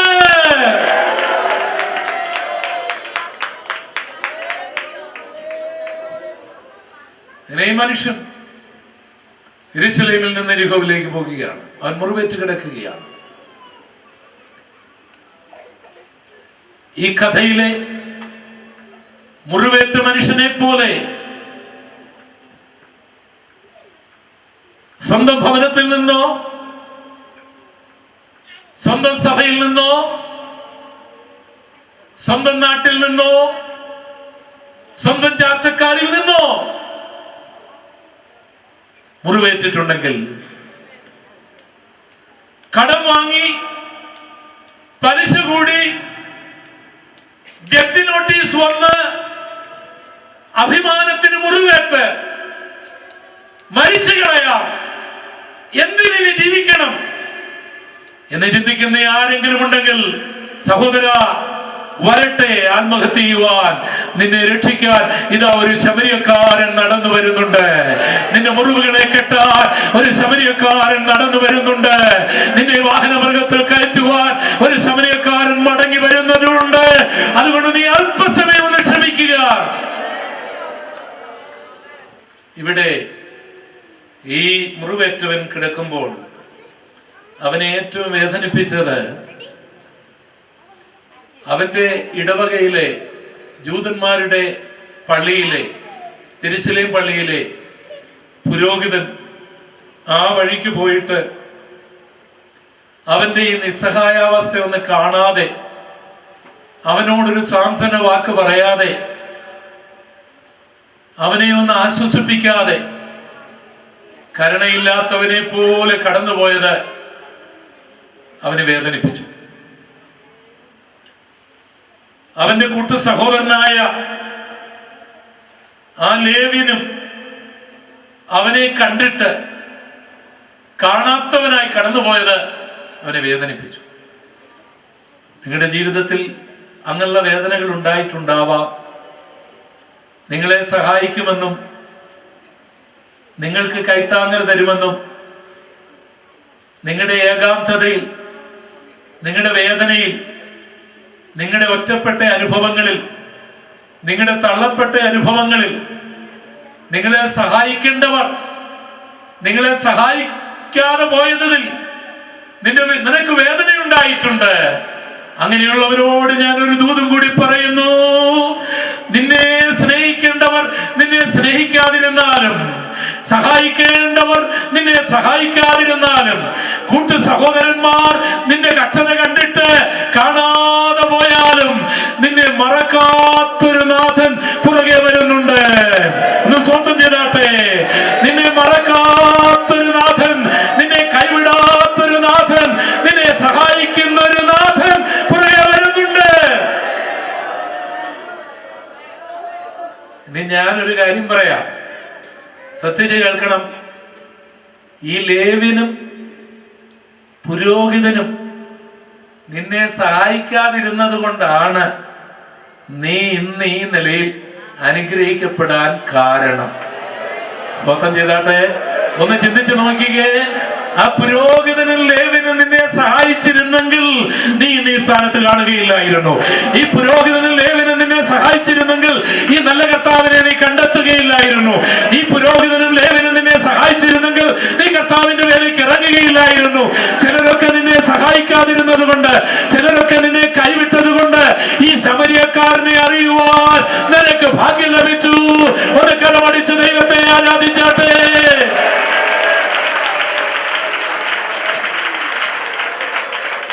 ദൂത് എത്ര പേർക്ക് മനസ്സിലായി എന്ന് എനിക്ക് അറിഞ്ഞുകൂടാ. ഇത് മനസ്സിലാക്കാൻ ഒരു ഉദാഹരണം ഞാൻ പറയാം. സാധു കൊച്ചുഞ്ഞ് ഉപദേശി ഇടയാറന്മുളയിൽ ശരീരം മുഴുവൻ രോഗം പിടിച്ച് ചൊറി പിടിച്ച് ഇങ്ങനെ ഇരിക്കുമ്പോൾ അനേകര വഴി ഇവിടെ നടന്നുപോയി. ഞാൻ ഉപദേശിയുടെ വീട്ടിൽ പോയിട്ടുണ്ട്. വഴി സൈഡിലാണ് അദ്ദേഹത്തിന്റെ വീട്, ഇടയാറന്മുളയില്. അപ്പൊ അനേകര വഴിയൊക്കെ കടന്നുപോയി. ഉപദേശിക്ക് വേദനയൊന്നും ഉണ്ടായില്ല. എന്നാൽ തൻ്റെ ഒരു സുഹൃത്ത് കടന്നുപോയി. തൻ്റെ ഒരു സുഹൃത്ത്, താൻ സഹായിച്ചിട്ടുള്ളൊരു വ്യക്തി, താൻ വളർത്തിയിട്ടുള്ളൊരു വ്യക്തി. ആ വ്യക്തി അവിടെ എത്തിയപ്പോൾ ഉപദേശി അയാൾ കണ്ടു, ഉപദേശി അയാളെ കണ്ടു. പക്ഷെ ഇവൻ എന്ത് ചെയ്യുന്നറിയാമോ?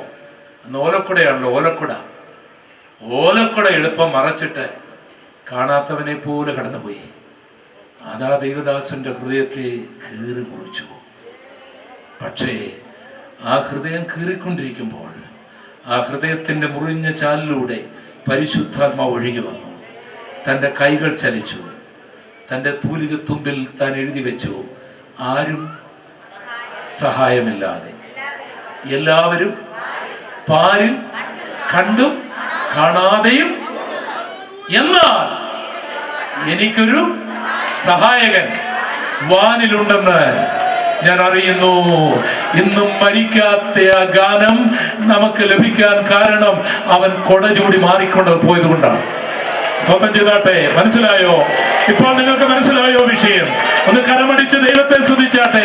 ചിലരൊക്കെ നിന്റെ വേദനയിൽ, ചിലരൊക്കെ നിന്റെ കഷ്ടതയിൽ, ചിലരൊക്കെ നിന്റെ ഭാരത്തിൽ, നിന്റെ വേദനയിൽ, നിന്റെ ഒറ്റപ്പെടലിന്റെ അനുഭവത്തിൽ നിന്നെ കണ്ടിട്ടും കാണാതെ പോകുന്നെങ്കിൽ നിന്നെ ദൈവം ഉയർത്തേണ്ടതിനാണ്.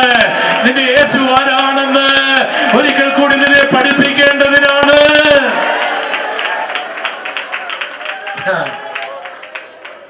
ഈ പുരോഹിതനും ലേവ്യനും നിന്നെ സഹായിച്ചിരുന്നെങ്കിൽ എന്ത് സംഭവിച്ചതെന്ന് അറിയാമോ? അവൻ നിന്നെ താങ്ങിയെടുക്കുന്നതിന്റെ ഒരു ഫോട്ടോ എടുക്കും. പിന്നെ എണ്ണയും വീഞ്ഞും ഒഴിക്കുന്നതിന്റെ ഒരു ഫോട്ടോ എടുക്കും. അതിനുശേഷം നിന്നെ വണ്ടിയെ കയറ്റുന്ന ഒരു ഫോട്ടോ എടുക്കും. അതിനുശേഷം സത്രക്കാരന്റെ അവിടെ കൊണ്ടുവരുന്ന ബോർഡിന് മുമ്പിൽ വെച്ചൊരു ഫോട്ടോ എടുക്കും. അതിനുശേഷം ഇവന് കൊടുക്കുന്നതായിട്ടുള്ള ഈ 2 നക്കാപ്പീച്ച എല്ലാരും കാണാനായിട്ടൊരു ഫോട്ടോ എടുക്കും. പിന്നെ ഇവനെ കിട്ടുകയല്ല. ഇവൻ അടുത്ത ആളിന്റെ അടുത്ത് ഫോട്ടോ എടുക്കാൻ പോകും. നീ സെപ്റ്റിക്കായി പഴുത്ത് ചത്തുപോകും. അതുകൊണ്ട് ഇവന്മാരെ കാണാതിരിക്കുന്നത് നിന്റെ നേട്ടമാണ്. ഒന്ന് സ്വന്തം ചെയ്താട്ടെ. കരമടിച്ചൊന്ന് സ്വന്തം ചെയ്താട്ടെ. നീ ഇന്ന് ജീവനോടിരിക്കുന്നത്, ആരോഗ്യത്തോടിരിക്കുന്നത് ഇവരാരും നിന്നെ സഹായിക്കാത്തത് കൊണ്ടാണ്. നിന്നെ സഹായിക്കാൻ ഒരു യേശു ഉണ്ടല്ലോ. ഇനി അടുത്തത് ഈ കഥയിലെ ശമരിയക്കാരന്റെ ടേണായി. അദ്ദേഹം ഒരു ഒട്ടകവണ്ടി ആണ് വരുന്നത്. അദ്ദേഹം ഈ മനുഷ്യനെ കണ്ടിട്ട് മനസ്സൊലിഞ്ഞു. പക്ഷെ മനസ്സൊലിന്ന് പറയുമ്പോൾ നമുക്ക് എളുപ്പം മനസ്സിലാകുകയല്ല. എന്തോ മനസ്സൊലിവ്, പല സൈസ് മനസ്സൊലിവുണ്ട്. നമ്മളിപ്പോൾ ഒരു വീട്ടിൽ ചെന്നു, അവർക്ക് ഭക്ഷണമൊന്നുമില്ല. നമ്മൾക്കവിടെ ഇന്ന് രാവിലെ ഒന്നും കഴിച്ചില്ലല്ലേ? ഇല്ല. ഇന്നലെയും കഴിച്ചില്ലേ? ഇന്നലെയും കഴിച്ചില്ല. സന്ധ്യയ്ക്ക് വല്ലതും കഴിക്കാനുണ്ടോ? ഒന്നുമില്ല. നല്ല വിശപ്പായില്ലേ? വെള്ളം കുടിച്ചില്ലേ? ദൈവം സഹായിക്കും കേട്ടോ. കരയുന്ന കാക്കുകൾക്കും അതിന്റെ കുഞ്ഞുങ്ങൾക്കും താറാവിനും എല്ലാം ഭക്ഷണം കൊടുക്കുന്നുണ്ട്. നിങ്ങൾ സമൃദ്ധിയായിട്ട് അനുസരി. ഇങ്ങനെ ഒരു സൈസ് മനസ്സിലുണ്ട്. അങ്ങനെ ഉണ്ട്. അതാ കൂടുതൽ. എന്നാൽ ഇവിടെ അതുകൊണ്ട് മനസ്സിന്റെ ആകെപ്പാടെ ഒരു കൺഫ്യൂഷനാണ്. അതുകൊണ്ട് ഇവിടെ ബൈബിളിൽ എഴുതിയിരിക്കുന്നത് ഇങ്ങനെയാണ്, ഹി മൂവ്ഡ് വിത്ത് കമ്പാഷൻ എന്ന് പറഞ്ഞാൽ ആ ഒരു വാഹനം തള്ളിക്കൊണ്ടുപോകുന്ന പോലെ ഈ മുറിവേറ്റ മനുഷ്യന്റെ അടുക്കലേക്ക് ഈ ശമരിയക്കാരനെ തള്ളിക്കൊണ്ടുപോയി. രാത്രിയിൽ ഞാനൊരു ദൂത് പറയുന്നു. മുറിവേറ്റ മനുഷ്യൻ എവിടെ കിടക്കുമോ അവന്റെ അടുക്കലേക്ക് ഇറങ്ങി വരുന്നവനാണ് ഞാൻ പ്രസംഗിക്കുന്ന കർത്താവ്. എവിടെങ്കിലും ഇരുന്നിട്ട് ഇവിടേക്ക് കയറി വരിക എന്ന് പറഞ്ഞ്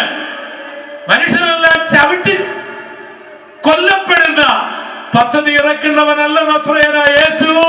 നീ ഏത് മതത്തിൽപ്പെട്ടവനാണെങ്കിലും, നീ ഏത് ജാതിയിൽപ്പെട്ടവനാണെങ്കിലും, നീ ഏത് കാട്ടിലാണെങ്കിലും, നീ ഏത് പട്ടണത്തിലാണെങ്കിലും, നീ ഏത് ആശുപത്രിയിലാണെങ്കിലും, നീ ഏത് ജയിലിലാണെങ്കിലും, നീ ഏത് വീട്ടിലാണെങ്കിലും, എവിടെ നീ മുറിവേറ്റ് കിടക്കുന്നു അവിടേക്ക് ഇറങ്ങി വരുവാൻ വിനയമുള്ളവനാണവൻ, വിനയമുള്ളവനാണവൻ, സ്നേഹമുള്ളവനാണവൻ, കരുണയുള്ളവനാണവൻ, ദയയുള്ളവനാണവൻ.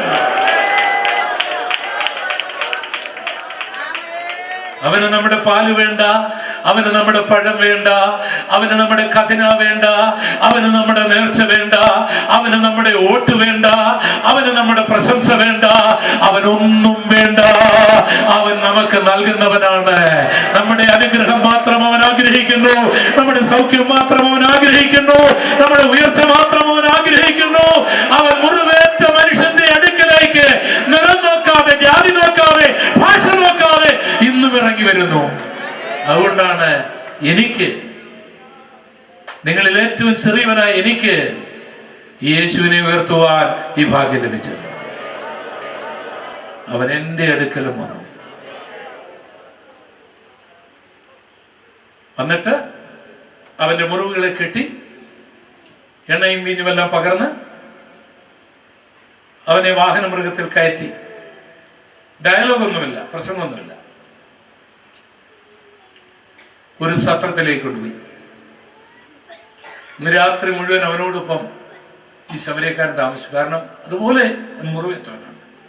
കള്ളന്മാരാലുള്ള മുറിവ്, അവന്റെ ജെറുസലേം പള്ളിയിലുള്ള പുരോഹിതനാലുള്ള മുറിവ്, വിശ്വാസ സമൂഹത്തിലെ ലേവ്യന്റെ മുറിവ്, ഇതെല്ലാം ഉള്ളത് കൊണ്ട് അവന് ശാരീരികമായ ചികിത്സ മാത്രം പോരാ, എന്റെ മനസ്സ് മുറിഞ്ഞിരിക്കുകയാണ്, എന്റെ ആത്മാവ് മുറിഞ്ഞിരിക്കുകയാണ്. അതുകൊണ്ട് ഈ ശമരിയക്കാരൻ അവനോടൊപ്പം താമസിച്ചു അന്ന് രാത്രി മുഴുവൻ. അവനും ഒരു ജീവനും ചൈതന്യം ഉണ്ടാകാൻ തുടങ്ങി. ആരെല്ലാം എന്നെ ഉപേക്ഷിച്ചാലും എന്നെ കരുതാൻ ഒരാളുണ്ടല്ലോ, എന്നെ സ്നേഹിക്കാൻ ഒരാളുണ്ടല്ലോ, എന്നെ താങ്ങിയെടുക്കാൻ ഒരാളുണ്ടല്ലോ, എന്നെ മുറിവ് കെട്ടാൻ ഒരാളുണ്ടല്ലോ എന്നൊരു ചിന്ത നമ്മുടെ ജീവിതത്തിന് നിലനിൽപ്പാണ്. സ്വത്രം സ്വത്രം സ്വത്രം സ്വത്രം. ക്രിസ്ത്യാനിത്വത്തിന്റെ ആണിക്കല്ലുകളിൽ ഒന്നാണ് എന്നെ കരുതുന്നൊരു ദൈവമുണ്ട്, എന്റെ മുറിവുകളെ കെട്ടുന്നൊരു ദൈവമുണ്ട്, ആരെല്ലാം എന്നെ ഉപേക്ഷിച്ചാലും ഉപേക്ഷിക്കാത്തൊരു കർത്താവുണ്ട് എന്നുള്ള ഒരു ബോധം, ഒരു നിശ്ചയം. അങ്ങനെ ഈ മനുഷ്യനെ അവിടെ കൊണ്ടുപോയി. അവനോട് ഈ ശബരിക്കാരൻ വലിയ തിരക്കുള്ള മനുഷ്യനാണല്ലോ. അദ്ദേഹം രാവിലെ എഴുന്നേറ്റ് പോകാൻ ഒരുങ്ങിയപ്പോൾ ഹോട്ടലിന്റെ ഉടമസ്ഥൻ വന്നു. വന്നിട്ട് പറഞ്ഞു, ഇവനെ നോക്കിക്കോണം കേട്ടോ, പിന്നെ കുഴപ്പമൊന്നുമില്ല, പൾസൊക്കെ കുഴപ്പമില്ല, ഹാർട്ട് ബീറ്റ്സൊക്കെ ഓക്കെ ആണ്, ബ്ലഡ് കുറേ പോയിട്ടുണ്ടെങ്കിലും ആൾ ചാവുമൊന്നുമില്ല, എല്ലാം. ഇനി അവന് കുറേ ഭക്ഷണമൊക്കെ ആവശ്യമാണ്, ഇനി കുറേ സ്നേഹം ആവശ്യമാണ്, ശുശ്രൂഷ ആവശ്യമാണ്, ഇതൊക്കെ നീ വേണ്ടുന്നതൊക്കെ ഒന്ന് കൊടുക്കണം. അപ്പോൾ ഇവനിങ്ങനെ നിൽക്കുകയാണ്. വന്നേരത്തെ 2 വെള്ളിക്കാശ് എടുത്തിട്ട് പറഞ്ഞു, ഇവനെ വേണ്ടുന്നതെല്ലാം കൊടുത്തു, വാങ്ങിക്കൊടുത്തു. അപ്പൊ ഈ സത്രക്കാരന് ഈ ശമരിയക്കാരന്റെ മുഖത്തോട്ട് നോക്കിയിട്ട് ഈ 2 കാശിന് ഒട്ടൻ ചുക്കാതി തൈലം പോലും എന്റെ കർത്താവ് മേടിക്കാനൊക്കെ. ഇവനാണെങ്കിൽ 10 കുപ്പി തൈലം ഉണ്ടല്ലോ ഇവൻ രക്ഷപ്പെടുന്നത്. ഇവനെ ഇടിച്ച്, കള്ളനിടിച്ച്, ഇവന്റെ അകവും പുറവും എല്ലാം ചതച്ച് ഇഞ്ചനാര് പോലെ തറച്ച് ഇട്ടിരിക്കുകയാണ്. ഇവനിനി മുട്ടയും പാലും ഉഴമ്പും എല്ലാം കുറച്ചൊന്നും കൊടുത്താൽ ഇവൻ രക്ഷപ്പെടുന്നതല്ല. ഈ 2 കാശ് കൊണ്ട് ഈ നോട്ടം ഇവൻ നോക്കിക്കൊണ്ടിരിക്കുമ്പോഴേ ശമരിയക്കാരൻ്റെ കാര്യം പിടികിട്ടി. ശമരിയക്കാരൻ പറഞ്ഞു, നീ പേടിക്കൊന്നും വേണ്ട, നീ വീട് പറ്റുന്നു എൻ്റെ വേല ചെയ്യണ്ട, അധികം വല്ലതും ചെലവിട്ടാൽ ഞാൻ നിന്നോളാം. ഒന്ന് സ്വന്തം ചെയ്താട്ടെ, കരമടിച്ച് സ്വന്തം ചെയ്താട്ടെ. നീ കർത്താവിന് വേണ്ടി എന്തെങ്കിലും അധികമായി ചെലവിട്ടിട്ടുണ്ടെങ്കിൽ, നീ പന്തലിട്ടിട്ടുണ്ടെങ്കിൽ, നീ പായിട്ടിട്ടുണ്ടെങ്കിൽ, നീ കസേര ചുമന്നിട്ടുണ്ടെങ്കിൽ, നീ ഉറങ്ങാതെ ഉപവസിച്ചിട്ടുണ്ടെങ്കിൽ, നടന്നിട്ടുണ്ടെങ്കിൽ, അധികം വല്ലതും ചെലവിട്ടാൽ ആരും തന്നില്ലെങ്കിലും ആരും കണ്ടില്ലെങ്കിലും തരുന്നവനായ ഒരു കർത്താവാണ് നമ്മുടെ ദൈവം. പിന്നെ ഒരു കാര്യം കൂടെ പറഞ്ഞോട്ടെ, ഈ ഗവൺമെന്റ് ഹോസ്പിറ്റലിലും താലൂക്ക് ഹോസ്പിറ്റലിലും മെഡിക്കൽ കോളേജിലും ഒക്കെ രോഗികളെ ശുശ്രൂഷിക്കുന്ന ആൾക്കാരുണ്ട്. മിക്കവാറും ഈ രോഗി സൗഖ്യമായി പുറത്തു വന്നു കഴിയുമ്പോൾ കൂടെ നിൽക്കുന്നവരാ ഒരുവിധം നന്നായി കാണുന്നത്. അതിന്റെ കാരണം ഈ പാലും മുട്ടയൊക്കെ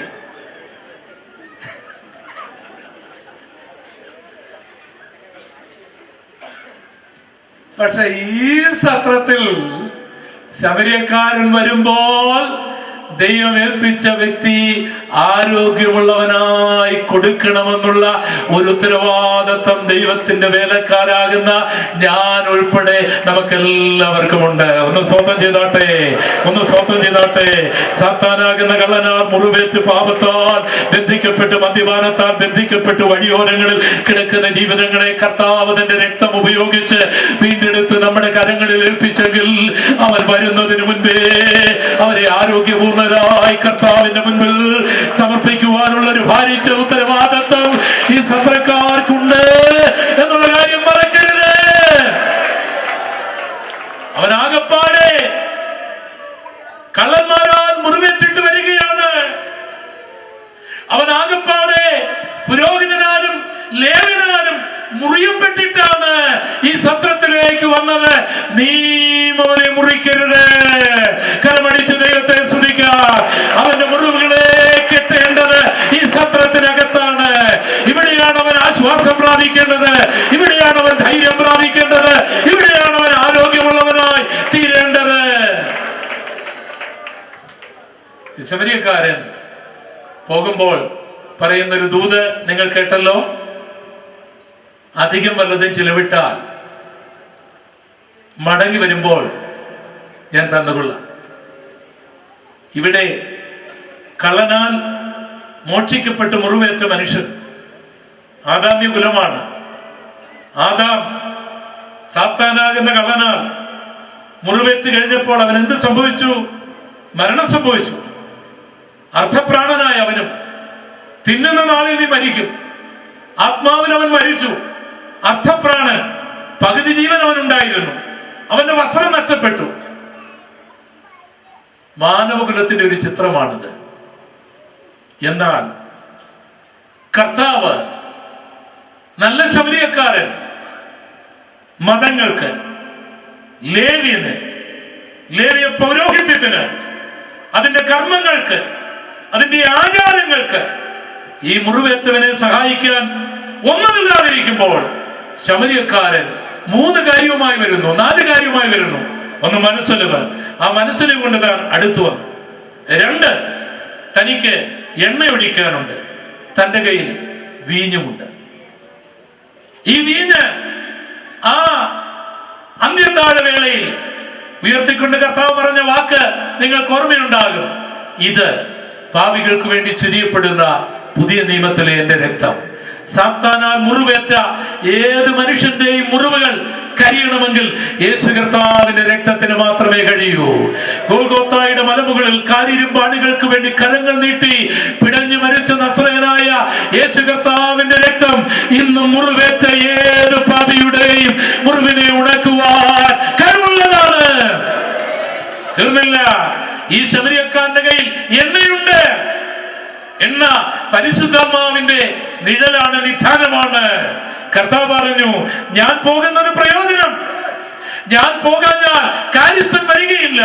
ഞാൻ പോയി കാര്യസ്ഥനെ, പരിശുദ്ധാത്മാവിനെ നിങ്ങളുടെ അടുക്കലേക്ക് അയക്കും.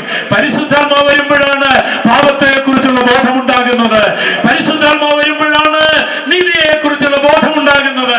ഇതിലൂടെയാണ് ഒരുവൻ യേശുവിനെ സ്വീകരിക്കുന്നു, പാപം മോചിക്കപ്പെടുന്നത്. അപ്പോൾ അവന്റെ കയ്യിൽ ബാൻഡേജ് ഉണ്ട്. അവൻ ആ മുറിവിനെ കെട്ടിക്കഴിഞ്ഞാൽ പിന്നെ ആ മുറിവ് കാണുകയില്ല.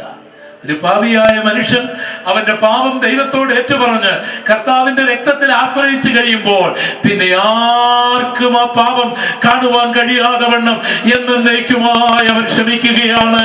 അവൻ പൂർണ്ണമായി മറയ്ക്കുകയാണ്. ലംഘനം മറച്ചും പാപം ക്ഷമിച്ചും കിട്ടിയ മനുഷ്യൻ ഭാഗ്യവാൻ.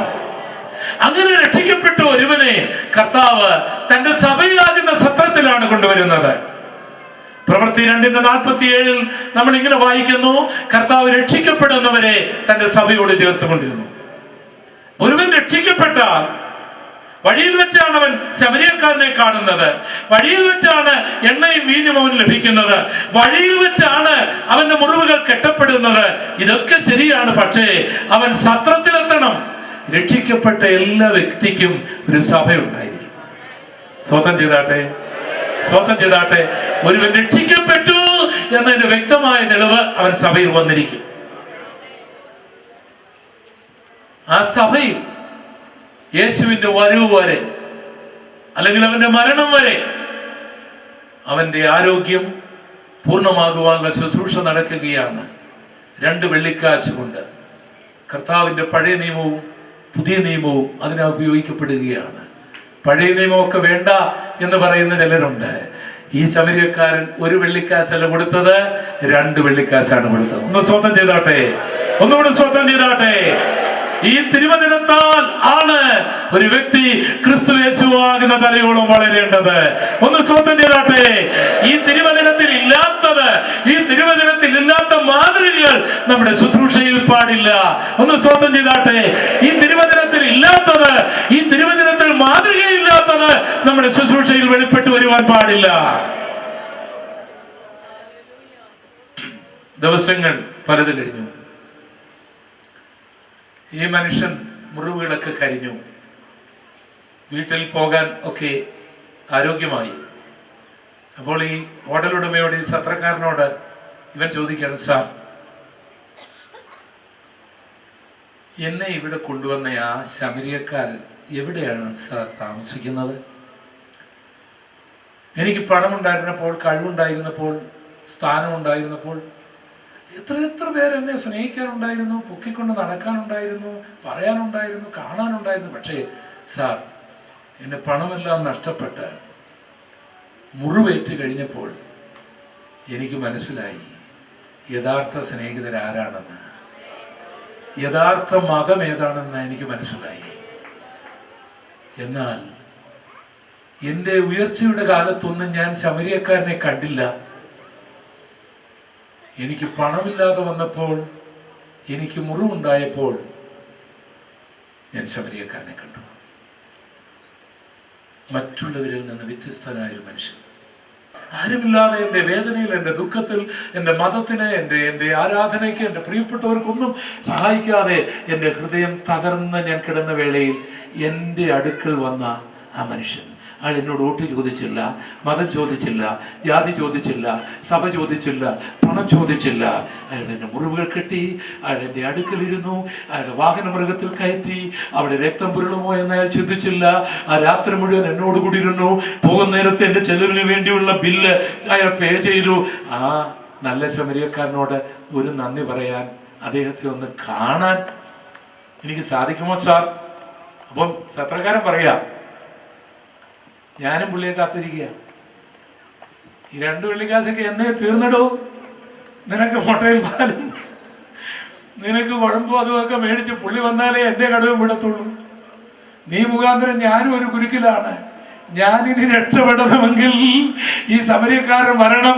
അദ്ദേഹം എനിക്കൊരു വാക്ക് പറഞ്ഞിട്ടുണ്ട്, പേടിക്കേണ്ട, അധികം വല്ലതും ചെലവിട്ടാൽ മടങ്ങി വരുമ്പോൾ തന്നുകൊള്ളാമെന്ന് ഒരു ഉറപ്പ് എന്നോട് പറഞ്ഞതുകൊണ്ട് ചെലവൊന്നും നോക്കാതെ, ഭാര്യയെ നോക്കാതെ, മക്കളെ നോക്കാതെ, സ്വന്തം ശരീരം നോക്കാതെ, കുഞ്ഞുങ്ങൾക്ക് വേണ്ടി പോലും മാറ്റിവെച്ച കാര്യം നിനക്ക് വേണ്ടി ചെയ്ത് ഞാൻ ഇരിക്കുകയാണ്. ഇനി അദ്ദേഹം വന്നെങ്കിൽ മാത്രമേ എന്റെ കാര്യം നടക്കുകയുള്ളൂ. അവൻ 2 പുള്ളിക്കാരും ആരെ നോക്കിയിരിക്കുക? ശമരിയക്കാരനെ. ഇതിനകത്തിരിക്കുന്നയാൾ മുറിവേറ്റവനും, മുറിവ് കരിഞ്ഞവനും, മുറിവ് കെട്ടിയവനും, ശുശ്രൂഷിച്ചവനും ഒക്കെ. അധികം വല്ലതും ചെലവിട്ടാൽ ഞാൻ മടങ്ങി വരുമ്പോൾ തന്നുകൊള്ളാം. ലോക ചരിത്രത്തിൽ തൻ്റെ അനുഗാമികളോട്, തൻ്റെ ആരാധകരോട് ഞാൻ മടങ്ങി വരും, ഞാൻ മടങ്ങി വന്ന് നിങ്ങളെ എൻ്റെ അടുക്കൽ ചേർക്കും എന്ന് ആധികാരികമായി അരുളി ചെയ്ത ഒരാളുണ്ടെങ്കിൽ അത് നസറേയനായ യേശുവാണ്. നിങ്ങളുടെ ഹൃദയം കലങ്ങിപ്പോകരുത്. എന്നിൽ വിശ്വസിപ്പീൻ, എന്റെ പിതാവിൽ വിശ്വസിപ്പീൻ. ഞാൻ നിങ്ങൾക്ക് വേണ്ടി ഒരു ഭവനമൊരുക്കാൻ പോകുന്നു. ഞാൻ ഭവനമൊരുക്കിയാൽ ഞാൻ ഇരിക്കുന്നിടത്ത് നിങ്ങളെ ഇരുത്തേണ്ടതിന് പിന്നെയും വന്ന് നിങ്ങളെ എന്റെ അടുക്കൽ ചേർക്കുമെന്ന് മരണത്തിന് മുൻപേ സിയോൻ കുന്നിൽ ശിഷ്യന്മാരെ അടുത്ത് വിളിച്ച് നസ്രയനായ യേശു പറഞ്ഞു. അത് യോഹന്നാന്റെ സുവിശേഷം 14-ാം അധ്യായം 1-2 വാക്യങ്ങളിൽ എഴുതിയിരിക്കുന്നു. മാനവലോകത്തിന്റെ പാപത്തിന്റെ പരിഹാരത്തിനായി ബേത്ലഹേമിൽ ജനിച്ച് ഗോൽഗോത്തായിൽ മരിച്ച് അരിമത്യക്കാരനായ യോസേപ്പിന്റെ കല്ലറയിൽ അടക്കപ്പെട്ട് 3-ാം നാൾ ഉയർത്തെഴുന്നേറ്റ് ഒലിവുമലയിൽ നിന്ന് സ്വർഗാരോഹണം ചെയ്യുമ്പോൾ തന്റെ 11 ശിഷ്യന്മാരും മറ്റു ചിലരും അവിടെ ഒന്നിച്ചു കൂടി നിൽക്കുന്നുണ്ട്. യേശു ഇങ്ങനെ സ്വർഗത്തിലേക്ക് ഉയർന്നു പോകുന്നത് അല്പം വേദനയോടും അല്പം അത്ഭുതത്തോടും ഇങ്ങനെ നോക്കി നിൽക്കുമ്പോൾ ഒരു മേഘം വന്ന് യേശുവിന്റെ പാദപീഠം മറച്ചു കളഞ്ഞു. അവർക്കത് വലിയ വേദനയായി. എന്നിട്ടും ആ മേഘ കീറുകളുടെ ഇടയിൽ തങ്ങളുടെ അരുമനാഥന്റെ ആ പാദമെങ്കിലും ഒന്ന് കാണാൻ യോഹന്നാനും മറിയയും അതെ മത്തായി ഇവരെല്ലാം ഈ പത്രോസും ഒക്കെ ഇങ്ങനെ നോക്കി നിൽക്കുമ്പോൾ ഒരു വലിയ മിന്നൽ. അവർ ചുറ്റിത്തിരിഞ്ഞ് നോക്കിയപ്പോൾ 2 ദൂതന്മാരാണ്. അവരൊരു ചോദ്യം, ഹേ ഗലീല പുരുഷന്മാരെ, നിങ്ങൾ ആകാശത്തിലേക്ക് വെറുതെ നോക്കി നിൽക്കുന്നതെന്ത്? നിങ്ങളെ വിട്ട് സ്വർഗത്തിലേക്ക് കടന്നുപോയവനായ യേശുവിനെ നിങ്ങൾ കണ്ടതുപോലെ തന്നെ മടങ്ങി വരും. പ്രവർത്തികളുടെ പുസ്തകം 1:11 ഈ സംഭവം രേഖപ്പെടുത്തിയിരിക്കുന്നു. അങ്ങനെ തെസ്സലോനിക്കയിലെ ക്രിസ്ത്യാനികൾക്കെല്ലാം ഒരു വിശ്വാസം ഉണ്ടായിരുന്നു, അവരാരും മരിക്കുകയില്ല, അതിനു മുമ്പ് യേശു വരും. പക്ഷേ അവരിൽ ചിലർ മരിച്ചുപോയി. അവർക്ക് ദുഃഖമായി, അവർക്ക് വേദനയായി. അപ്പോൾ ധന്യനായ പൗലോസ് ശ്ലീഹ അവർക്ക് എഴുതുകയാണ്, കർത്താവ് താൻ ഗംഭീരനാദത്തോടും പ്രധാന ദൂതന്റെ ശബ്ദത്തോടും ദൈവത്തിന്റെ കാഹളത്തോടും കൂടെ സ്വർഗത്തിൽ നിന്നിറങ്ങി വരും. ക്രിസ്തുവിൽ മരിച്ചവർ മുൻപേ ഉയർത്തെഴുന്നേൽക്കും, ജീവനോടിരിക്കുന്നവർ രൂപാന്തരപ്പെടും. അങ്ങനെ നാം ഒരുമിച്ച് അവനെ എതിരേൽപ്പാൻ മേഘങ്ങളിൽ എടുക്കപ്പെടും. 1 തെസ്സലോനിക്കരുടെ ലേഖനം 4:16 ഇത് എഴുതിയിരിക്കുന്നു. അതുകൊണ്ട് നമുക്ക് ഉറപ്പായി പറയാം, യേശു പറഞ്ഞു താൻ വരുമെന്ന്, ദൂതന്മാർ പറഞ്ഞു താൻ വരുമെന്ന്, അപ്പോസ്തലന്മാർ പറഞ്ഞു വരുമെന്ന്. അതുകൊണ്ട് നമുക്ക് പൂർണ്ണമായി വിശ്വസിക്കാം, നമ്മുടെ കർത്താവ്, ഗോൽഗോത്തായിൽ മരിച്ച കർത്താവ്, മുൾമുടി ചൂടിയ കർത്താവ്, അടക്കപ്പെട്ട കർത്താവ്, ഉയർത്തെഴുന്നേറ്റ കർത്താവ് ഇനിയും തന്നെ ഭക്തന്മാരെ ചേർക്കുവാൻ വരിക തന്നെ ചെയ്യും. പക്ഷേ ഞാനത് വിശ്വസിക്കുവാൻ ഒത്തിരി കാരണങ്ങളുണ്ട്. അതിന്റെ തെളിവുകളൊക്കെ ഇങ്ങനെ നിരത്തി പ്രസംഗിക്കണമെങ്കിൽ വളരെ സമയങ്ങൾ വേണം. ഞാൻ ഒത്തിരി ദീർഘിപ്പിക്കാൻ ആഗ്രഹിക്കുന്നില്ല. യേശുക്രിസ്തുവിന്റെ ഇപ്പോൾ ഇലക്ഷൻ ഏപ്രിൽ 10 ആണെന്ന് നമുക്കറിയാം. ഏപ്രിൽ 10 ആണെന്ന് നമുക്കറിയാം. ഏപ്രിൽ 1 എന്താണ്? വിഡ്ഢികളുടെ ദിനമാണ്. അപ്പോൾ ഏപ്രിൽ 1 മണ്ടത്തരം പറ്റിയാൽ ഒരു ദിവസം വിഡ്ഢിയാകും. ഏപ്രിൽ 10 മണ്ടത്തരം പറ്റിയാൽ 5 വർഷത്തെ വിഡ്ഢിയാകും. അപ്പൊ നമുക്കറിയാം ഇലക്ഷൻ ഇനി എത്ര ദിവസം കൂടെ ഉണ്ട് അറിയാം. എത്ര ദിവസം കൂടെ ഉണ്ട്? ഇന്ന് 2 അല്ലേ? ഇനി എത്ര ദിവസം കൂടെ ഉണ്ട്? ഓരോ ദിവസം കഴിയുന്തോറും വോട്ടിടുന്നവരും ഇങ്ങനെ അറിയാം ഇതുപോലെ നസ്രയനായ യേശുവിന്റെ വരവ് എത്രമാത്രം നമ്മളോട് സമീപിച്ചിരിക്കുന്നു എന്നറിയുവാൻ യേശു കർത്താവ് തന്നെ കുറെ പ്രവചനങ്ങൾ 1-ാം നൂറ്റാണ്ടിൽ തന്നെ പറഞ്ഞിട്ടുണ്ട്. നമ്മൾ നമ്മുടെ അപ്പൂപ്പന്മാരൊക്കെ ജനിക്കുന്നതിന് വളരെ വർഷങ്ങൾക്ക് മുമ്പ് 20 നൂറ്റാണ്ടുകൾക്ക് മുമ്പ് പറഞ്ഞിട്ടുണ്ട്. അത് മത്തായിയുടെ സുവിശേഷം 24-ലും മർക്കോസിന്റെ സുവിശേഷം 13-ലും ലൂക്കോസിന്റെ സുവിശേഷം 21-ലും എഴുതി വെച്ചിരിക്കുക. നിങ്ങൾക്കെല്ലാം വായിക്കാം. യേശുവിന്റെ വരവിന് മുൻപ് ആകാശത്തിൽ എന്ത് സംഭവിക്കും, ഭൂമിയിൽ എന്ത് സംഭവിക്കും, കടലിൽ എന്ത് സംഭവിക്കും, മതങ്ങളിൽ എന്ത് സംഭവിക്കും, സഭയിൽ എന്ത് സംഭവിക്കും, ഭരണകൂടങ്ങൾക്ക് എന്ത് സംഭവിക്കും, ഇതൊക്കെ അവിടെ എഴുതി വെച്ചിരിക്കുന്ന ചെറിയ കാര്യമൊന്നുമല്ല. ഇത് വായിച്ചാൽ യേശുവിന്റെ വരവ് അടുത്തോ ഇല്ലയോ നമുക്ക് മനസ്സിലാവും. അത് മുഴുവൻ വിശദീകരിക്കണമെങ്കിൽ മാസങ്ങൾ വേണം. ഞാൻ മിനിറ്റുകൾ കൊണ്ട് നിർത്താം. എന്നിട്ട് ഈ 3 അധ്യായം ഏതൊക്കെയാണ്? മത്തായി 24, മർക്കോസ് 13, ലൂക്കോസ് 20 എല്ലാവരും വീട്ടിൽ ചെന്ന് വായിക്കണം. ഇത് വായിക്കുകയും ചെയ്യണം, പത്രവും വായിക്കണം, ഇതും വായിക്കണം. പത്രം വായിക്കുമ്പോൾ നിങ്ങൾക്ക് അല്പം തോന്നും പത്രം ബൈബിളിൽ വന്നു. അല്ലെങ്കിൽ ബൈബിളിലെ കാര്യം പത്രത്തിൽ വന്നു, അതുപോലുള്ള സംഭവങ്ങളാണ് ഇതിനകത്ത്. എന്താണ് കടലിനെ കുറിച്ച് യേശു പറഞ്ഞിരിക്കുന്നത്? യേശു പറഞ്ഞു കേൾക്കുക, കടലിലെ ഓളങ്ങൾ നിമിത്തം, അതിൻ്റെ മുഴക്കങ്ങൾ നിമിത്തം ജാതികൾക്ക് നിരാശയോടുകൂടിയ പരിഭ്രമം ഉണ്ടാകും. ഇത് യേശുവിന്റെ വരവിന്റെ ഒരു അടയാളമാണ്. 4000 മൈൽ അകലെ ഇന്തോനേഷ്യയിൽ ഉണ്ടായൊരു ഭൂകമ്പം മുഖാന്തരം ഉണ്ടായ രാക്ഷസ തിരമാല, സുനാമി, കടലിലൂടെ യാത്ര ചെയ്ത് കൊല്ലത്ത് വന്ന് ആയിരക്കണക്കിന് കെട്ടിടങ്ങളെ തകർത്ത ആ കരുനാഗപ്പള്ളി, ആ അമൃതാനന്ദ മഠം, ആ മേഖലകൾ, ആ ഭാഗങ്ങളിലെല്ലാം ഞങ്ങൾ ആ സമയത്ത് കടന്നുപോയി. വളരെ വേദന തോന്നുന്ന നിലയിൽ അനേക വീടുകൾ തകർന്ന തമിഴ്നാടിന്റെ കുളച്ചൽ മേഖലകൾ ഓർക്കുക. ഭയങ്കരമായി കരുനാഗപ്പള്ളിയുടെ ആ ഭാഗങ്ങളിൽ ഞങ്ങൾ നിൽക്കുമ്പോൾ അവിടെ ജനിച്ച ഒരു മുക്കവന്, ഒരു മനുഷ്യൻ ഞങ്ങളോട് പറഞ്ഞു, സാറേ ഞങ്ങളൊക്കെ കടലിൽ ജനിച്ചവരാ, ഞങ്ങൾക്ക് ഇതിന്റെ മുഴക്കമൊന്നുമില്ല. ഈ പ്രാവശ്യം പേടിച്ചു പോയി സാറേ, വലിയ തെങ്ങിന്റെ മുകളിൽ വരെ കടൽ കയറി വരുന്നതാണ് ഞങ്ങൾ കണ്ടപ്പോൾ.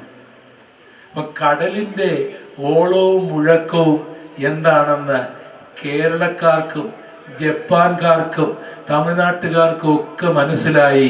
ഈ സുനാമിയുടെ ഇരമ്പൽ കർത്താവ് 2000 വർഷം മുൻപ് പ്രവചിച്ചതും തൻ്റെ വരവ് സമീപമായിരിക്കുന്നു എന്ന് വിളിച്ചു പറഞ്ഞതുമാണ്. ഒന്ന് സ്വന്തം ചെയ്താട്ടെ, ഒന്നുകൂടെ. ഈ ഭൂമിയിലെ കാര്യം, വലിയ ഭൂകമ്പങ്ങൾ അവിടെ ഇവിടെയായി ഉണ്ടാകും. ഇവിടെ കേരളത്തിലും ഭൂകമ്പ മേഖലയായി പ്രസ്താവിക്കണമെന്ന് പറയത്തക്ക നിലയിലുള്ള ചെറു ചെറു ഭൂകമ്പങ്ങൾ ഗുജറാത്തിൽ നടന്നത്, ചൈനയിൽ നടന്നത്, മെക്സിക്കോയിൽ നടന്നത് വിശദീകരിക്കാൻ കരുത്തുപോരാ. ഗുജറാത്തില് 100 ബെഡുകൾ ഉണ്ടായിരുന്ന ഒരു ഹോസ്പിറ്റലിലെ ഉടമസ്ഥൻ 10,000-കണക്കിന് വീടുകൾ തകർന്നു കിടക്കുന്ന കൂട്ടത്തിൽ അതിന്റെ ഉടമസ്ഥനും ഡോക്ടറുമായിരുന്ന മനുഷ്യൻ മാനസിക രോഗിയായി പറഞ്ഞ ഒരു വാക്ക് ഹൃദയത്തെ ഇന്നും കിറിമുറിക്കുന്നു. അദ്ദേഹം മനസ്സ് തളം തെറ്റിപ്പോയി. അദ്ദേഹം പറഞ്ഞു, അവിടെ കണ്ടായിരുന്നു എൻ്റെ ഹോസ്പിറ്റൽ, എനിക്ക് ഭാര്യയും മക്കളും ഒക്കെ ഉണ്ടായിരുന്നു, ഒരാരും ഇപ്പോഴില്ല. ഭൂമി കുലുങ്ങിയാൽ എന്ത് സംഭവിക്കുമെന്ന് ഇന്ത്യക്കാരന് മനസ്സിലായി. ഇന്ത്യക്കാരൻ അവന്റെ കണ്ണുകൊണ്ട് കണ്ടു. ഇത് നസ്രയനായ യേശുവിന്റെ പുനരാഗമനത്തിന്റെ അടയാളമാണ്. നീ കുലുങ്ങിയില്ലെങ്കിലും ഭൂമി കുലുങ്ങിക്കൊണ്ട് പറയുകയാണ്, സൃഷ്ടിതാവ് വരാറായി, സൃഷ്ടിതാവ് വരാറായി. ഇനി മതങ്ങളെ കുറിച്ച് കേട്ടുകൊള്ളുക. യേശു പറഞ്ഞു, ജാതി ജാതിയോട് എതിർക്കും, ജാതി ജാതിയോട്. ക്രൈസ്തവ സമൂഹങ്ങൾ തമ്മിൽ തമ്മിൽ കേസും ബഹളവും അതിന്റെ പ്രസ്താവനകളും നടത്താൻ തുടങ്ങിയിട്ട് എത്രയോ വർഷങ്ങളായി. എല്ലാ മതങ്ങളിലും നോക്കൂ, അകത്തേക്ക് ചെന്നാൽ ചേരിത്തിരിവുകളും ബഹളങ്ങളും ഗ്രൂപ്പിസങ്ങളും വഴക്കുകളും എല്ലാം നടക്കുകയാണ്. ടെററിസ്റ്റുകൾ. ഒരൊറ്റ മതം ഈ ഭൂമിയിൽ ഐക്യതയോട് നിൽക്കുന്നില്ല, ഒരൊറ്റ മതം. പുറമേ നമുക്ക് തോന്നുന്നതാണ്. എല്ലാ മതത്തിന്റെ അകത്ത് ഗ്രൂപ്പുകളുണ്ട്. ആ ഗ്രൂപ്പുകളിൽ, എല്ലാ മതത്തിന്റെയും ഗ്രൂപ്പുകളിൽ ഇന്ന് കേസുകൾ നടക്കുന്നുണ്ട്. കേരളത്തിലെ കോടതിയിൽ ഇന്ന് ഇന്ത്യയിലുള്ള കേരളത്തിലുള്ള എല്ലാ മതങ്ങളുടെയും കേസുകൾ നടക്കുന്നുണ്ട്, ഗ്രൂപ്പുകൾ നടക്കുന്നുണ്ട്. ജാതിയോട് എതിർക്കുമെന്നുള്ള യേശുവിന്റെ പ്രവചനം, ഇതിന്റെ അർത്ഥം നസ്രയനായ യേശുവിന്റെ വരവെന്നാണ്. ഒന്ന് സ്വന്തം ചെയ്താണ്. ഇനി നമ്മുടെ പെന്തക്കോസ്തുകാരെ നോക്കിയേ, അവരെ കുറിച്ചൊരു പ്രവചനമുണ്ട് കേട്ടോ പാസ്റ്ററെ. എന്താണെന്നറിയോ? എന്റെ വരവിൽ വിശ്വാസം കണ്ടെത്തുന്നു. പിന്നെ രണ്ടാമത്തത് സ്നേഹം. ഇപ്പം കൈയൊക്കെ കൊടുത്താൽ ഈ മോർച്ചറിയിൽ നിന്ന് എടുത്തുകൊണ്ട് വരുന്നവർക്ക് കൈ കൊടുക്കുന്ന പോലല്ലേ, അങ്ങ് ആ തണുപ്പ് അങ്ങ് കയറുക ഇല്ലേ? വിശ്വാസമൊക്കെ ഇപ്പോൾ നമ്മുടെ പ്രസംഗത്തിലേ ഉള്ളൂ, ഇല്ലേ? ഇത് കർത്താവിന്റെ വരവിന്റെ ലക്ഷണമാണ്. ഒന്ന് സ്വന്തം ചെയ്തേ, ഒന്ന് സ്വന്തം ചെയ്തേ. എന്റെ ഈ പ്രസംഗം കേട്ട് എന്നും ഭാര്യയെ കുറ്റം പറയുന്ന ഒരു കഥയാണ് കേട്ടോ. കുറ്റം പറയുന്ന, ബഹളം വെക്കുന്ന ഒരു ഭർത്താവ്, ഭയങ്കര സന്തോഷം, ഭയങ്കര സന്തോഷം. അപ്പോൾ ഭാര്യ ചോദിച്ചു, ഇത് ഞാൻ എന്നാ പറ്റി ഇന്ന് ഇത്ര വലിയ സന്തോഷം? ഭയങ്കര തുള്ളിച്ചാട്ടമാണല്ലോ. ഇനി ഇപ്പോഴാ കാര്യം മനസ്സിലായത്. നിന്നെ കാണുമ്പോഴെല്ലാം എൻ്റെ കർത്താവ് വന്നല്ലോ, വരാൻ പോവുകയാണെന്നുള്ള ദൂത് ഞാൻ എന്നാ മനസ്സിലായത്. സ്നേഹം കുറയുമെന്ന് പാസ്റ്റർ എന്ന് പ്രസംഗിച്ചു. എനിക്ക് നിന്നെ കാണുമ്പോഴെല്ലാം എൻ്റെ കർത്താവ് വരാൻ പോകുന്നു, എൻ്റെ കഷ്ടത മാറാൻ പോകുന്നു എന്നുള്ള സന്തോഷം കൊണ്ട് ഞാൻ ചാടുകയാണ്. അപ്പൊ അങ്ങനെ നമുക്ക് പോസിറ്റീവായിട്ടും ഈ കാര്യങ്ങളെ കാണാനായിട്ട്. ഇനി ശാസ്ത്രീയമായി യേശു പറഞ്ഞ കാര്യം നോക്കുക. യേശു പറയുകയാണ്, സൂര്യനിൽ, ചന്ദ്രനിൽ, നക്ഷത്രങ്ങളിൽ ലക്ഷ്യങ്ങൾ ഉണ്ടാകും. 2000 വർഷം മുൻപാണെന്ന് ഓർക്കണം. 2000 വർഷം മുൻപ് റഷ്യയുടെ ആദ്യത്തെ ഒരു ചെറിയ ഉപഗ്രഹം സ്പുട്നിക് ഈ ആകാശത്തിൽ കയറ്റിയിട്ട് 60 വർഷം പോലും ആയില്ല. എയ്റോപ്ലെയിൻ ഈ ആകാശത്തിൽ പറക്കാൻ തുടങ്ങിയിട്ട് 150 വർഷം പോലും ആയില്ല.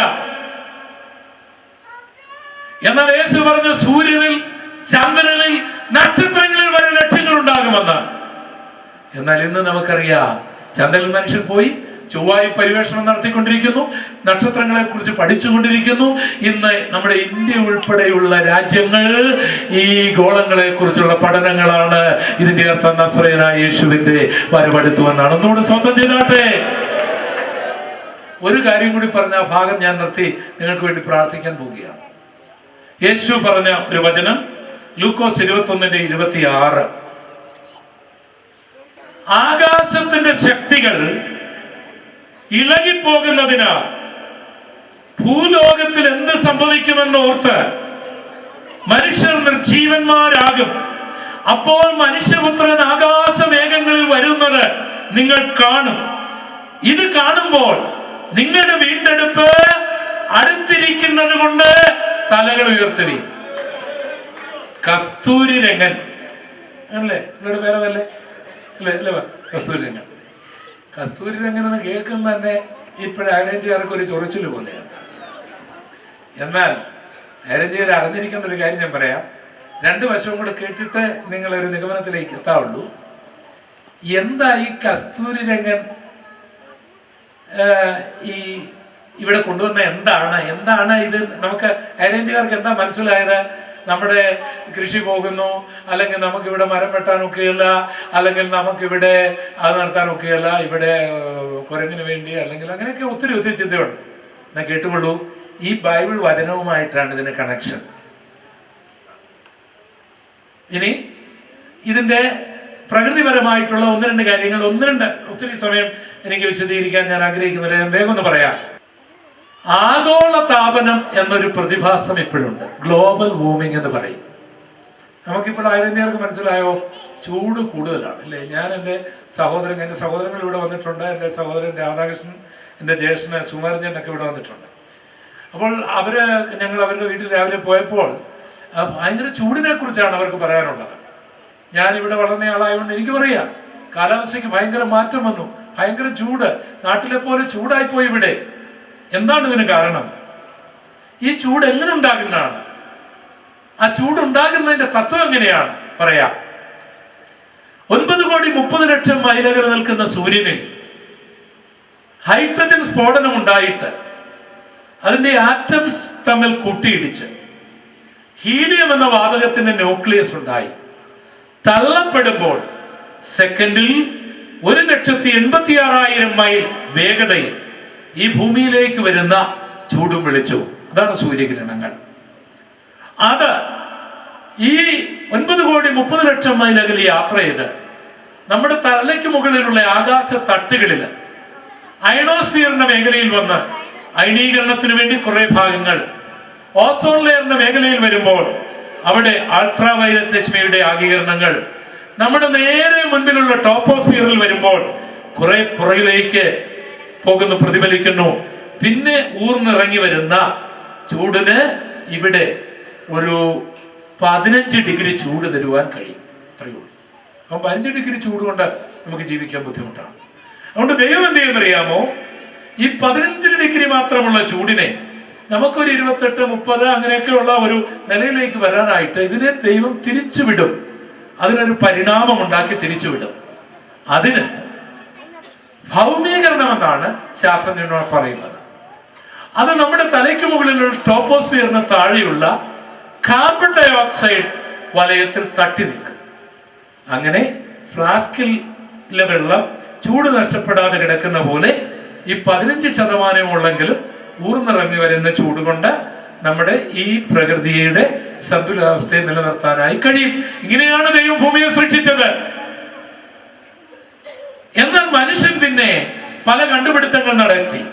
ഭൂമിയുടെ അടിയിൽ കിടന്ന കൽക്കരിയെല്ലാം അവൻ കുഴിച്ചെടുത്തു, പെട്രോൾ ഉൽപ്പന്നങ്ങൾ അവൻ കുഴിച്ചെടുത്തു, വണ്ടികൾ ഉണ്ടാക്കി, ഫാക്ടറികൾ ഉണ്ടായി, റിഫൈനറികൾ ഉണ്ടായി.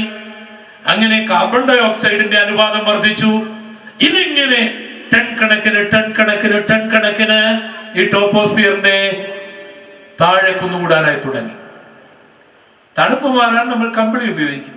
പക്ഷെ 100 കമ്പിളി ഒരുത്തിന് മുകളിലിട്ടാലോ അവന്റെ ചൂട് കൊണ്ട് തന്നെ അവൻ ചത്തുപോകും. ഇതുപോലെ ഈ കാർബൺ ഡൈ ഓക്സൈഡിന്റെ അനുപാതം വർദ്ധിച്ചത് കൊണ്ട് ചൂട് വർദ്ധിക്കുക. അങ്ങനെ ചൂട് വർദ്ധിച്ചാൽ എന്ത് സംഭവിക്കും? ഈ ചൂടല്ല വിഷയം. അന്റാർട്ടിക്കയിൽ മഞ്ഞ് കുരുകിയപ്പോൾ പസഫിക്കിലുള്ള പല ദ്വീപുകളും മുങ്ങിപ്പോയി. മഞ്ഞുമലകൾ ഉരുകിയാൽ എന്ത് സംഭവിക്കും? അമേരിക്കയുടെ ന്യൂയോർക്ക് കാണുകയില്ല, കേരളത്തിന്റെ ആലപ്പുഴ കാണുകയില്ല, കൊല്ലം കാണുകയില്ല, ശ്രീലങ്ക കാണുകയില്ല, ന്യൂസിലൻഡ് കാണുകയില്ല, മലേഷ്യ കാണുകയില്ല, സിംഗപ്പൂര് കാണുകയില്ല.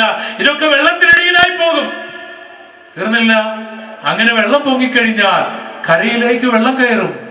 ഉപ്പുവെള്ളം കയറി ഇവിടുത്തെ കാർഷിക മേഖലകൾ തകർന്നു പോകും. അതുകൊണ്ടാണ് പെട്രോൾ ഉൽപ്പന്നങ്ങളിൽ ലെഡ് ഉപയോഗിക്കരുത്, അൺലെഡ് പെട്രോൾ ഉപയോഗിക്കണം നിയമം വന്നത്. അതുകൊണ്ടാണ് വാഹനങ്ങൾ പുക പരിശോധനയ്ക്ക് വേണ്ടി ഇപ്പോൾ വിധേയമാകുന്നത്. അതുകൊണ്ടാണ് കസ്തൂരിരംഗൻ ഈ പർവ്വതനിരകൾ, ഇവിടുത്തെ വൃക്ഷങ്ങൾ എല്ലാം നിലനിൽക്കണമെന്ന് പറയുന്നത്. വിവരമുള്ളവരും ശാസ്ത്രജ്ഞന്മാരും പറയുന്ന കാര്യം, ഇനി ഈ ഭൂമിയിൽ അധികം നാൾ ജീവിക്കാൻ ഒക്കുകയില്ല.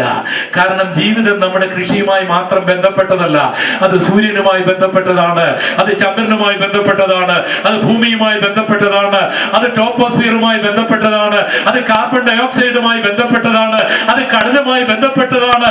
ഇവിടെയൊന്നും ഒരു ഗവൺമെന്റിനും ഒരു ചെറുവിരൽ വരക്കുവാൻ കഴിയുകയില്ല. സൃഷ്ടിതാവിന് മാത്രമേ എന്തെങ്കിലും ചെയ്യുവാനായി കഴിയുകയുള്ളൂ. ആകാശത്തിന്റെ ശക്തികൾ ഇളകിപ്പോകുന്നതിനാൽ ഭൂലോകത്തിൽ എന്ത് സംഭവിക്കുമെന്നോർത്ത് മനുഷ്യർ നിർജീവന്മാരാകും.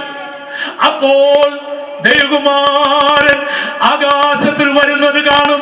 എന്റെ പ്രിയപ്പെട്ടവരെ, കസ്തൂരിരംഗന്റെ കാര്യങ്ങൾ നിങ്ങൾ പത്രത്തിൽ വായിക്കുമ്പോൾ, സമരം നിങ്ങൾ കേൾക്കുമ്പോൾ, നിങ്ങൾ ഈ വചനം ഓർക്കണം. 2000 വർഷം മുൻപ് എന്റെ കർത്താവ് പറഞ്ഞ പ്രവചനത്തിന്റെ ഒരുക്കങ്ങളാണല്ലോ എന്റെ കാതുകളിൽ മുഴങ്ങുന്ന മനസ്സിലായി. രക്ഷിക്കപ്പെടാത്തവർ രക്ഷിക്കപ്പെടണം, സ്നാനപ്പെടാത്തവർ സ്നാനപ്പെടണം, അഭിഷേകം പ്രാപിക്കാത്തവർ അഭിഷേകം പ്രാപിക്കണം, പാപം ചെയ്യുന്നവർ നിർത്തി വിശുദ്ധീകരിക്കണം, യേശുവിന്റെ വരവിന് വേണ്ടി ഒരുങ്ങണം. കരമുയർത്തി ദൈവത്തെ സ്തുതിക്കാം. അധികം വല്ലതും ചെലവിട്ടാൽ ഞാൻ മടങ്ങി വരുമ്പോൾ തന്നുണ്ടാവും. ഈ ശബരിയക്കാരൻ എന്തെല്ലാം കാര്യം ചെയ്യും? എല്ലാവരും നിന്നെ തള്ളിയാലും നിന്നെ തള്ളാതെ, നിന്റെ മതം ചോദിക്കാതെ, ഭാഷ ചോദിക്കാതെ നിന്റെ അടുക്കൽ വരും. 2 ശബരിയക്കാരൻ എന്ത് ചെയ്യും? വന്നിട്ട് കണ്ടിട്ട് പോവുകയില്ല.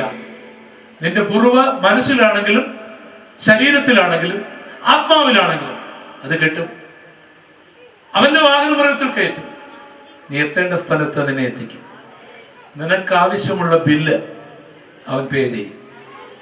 സ്വത്രം മാത്രമല്ല, അവൻ മടങ്ങി വരും. ഇത്ര നല്ലൊരു ശബരിയക്കാരനെ രക്ഷകനായി സ്വീകരിപ്പാൻ, ഇത്ര നല്ലൊരു ശബരിയക്കാരനെ പ്രസംഗിക്കാൻ, ഇത്ര നല്ലൊരു ശബരിയക്കാരന് വേണ്ടി പാടാൻ ഇത്ര നല്ല ശമര്യക്കാരനെ ആരാധിപ്പാൻ എനിക്ക് നിങ്ങൾക്ക് ലഭിച്ച ഭാഗ്യം ചെറുതല്ല.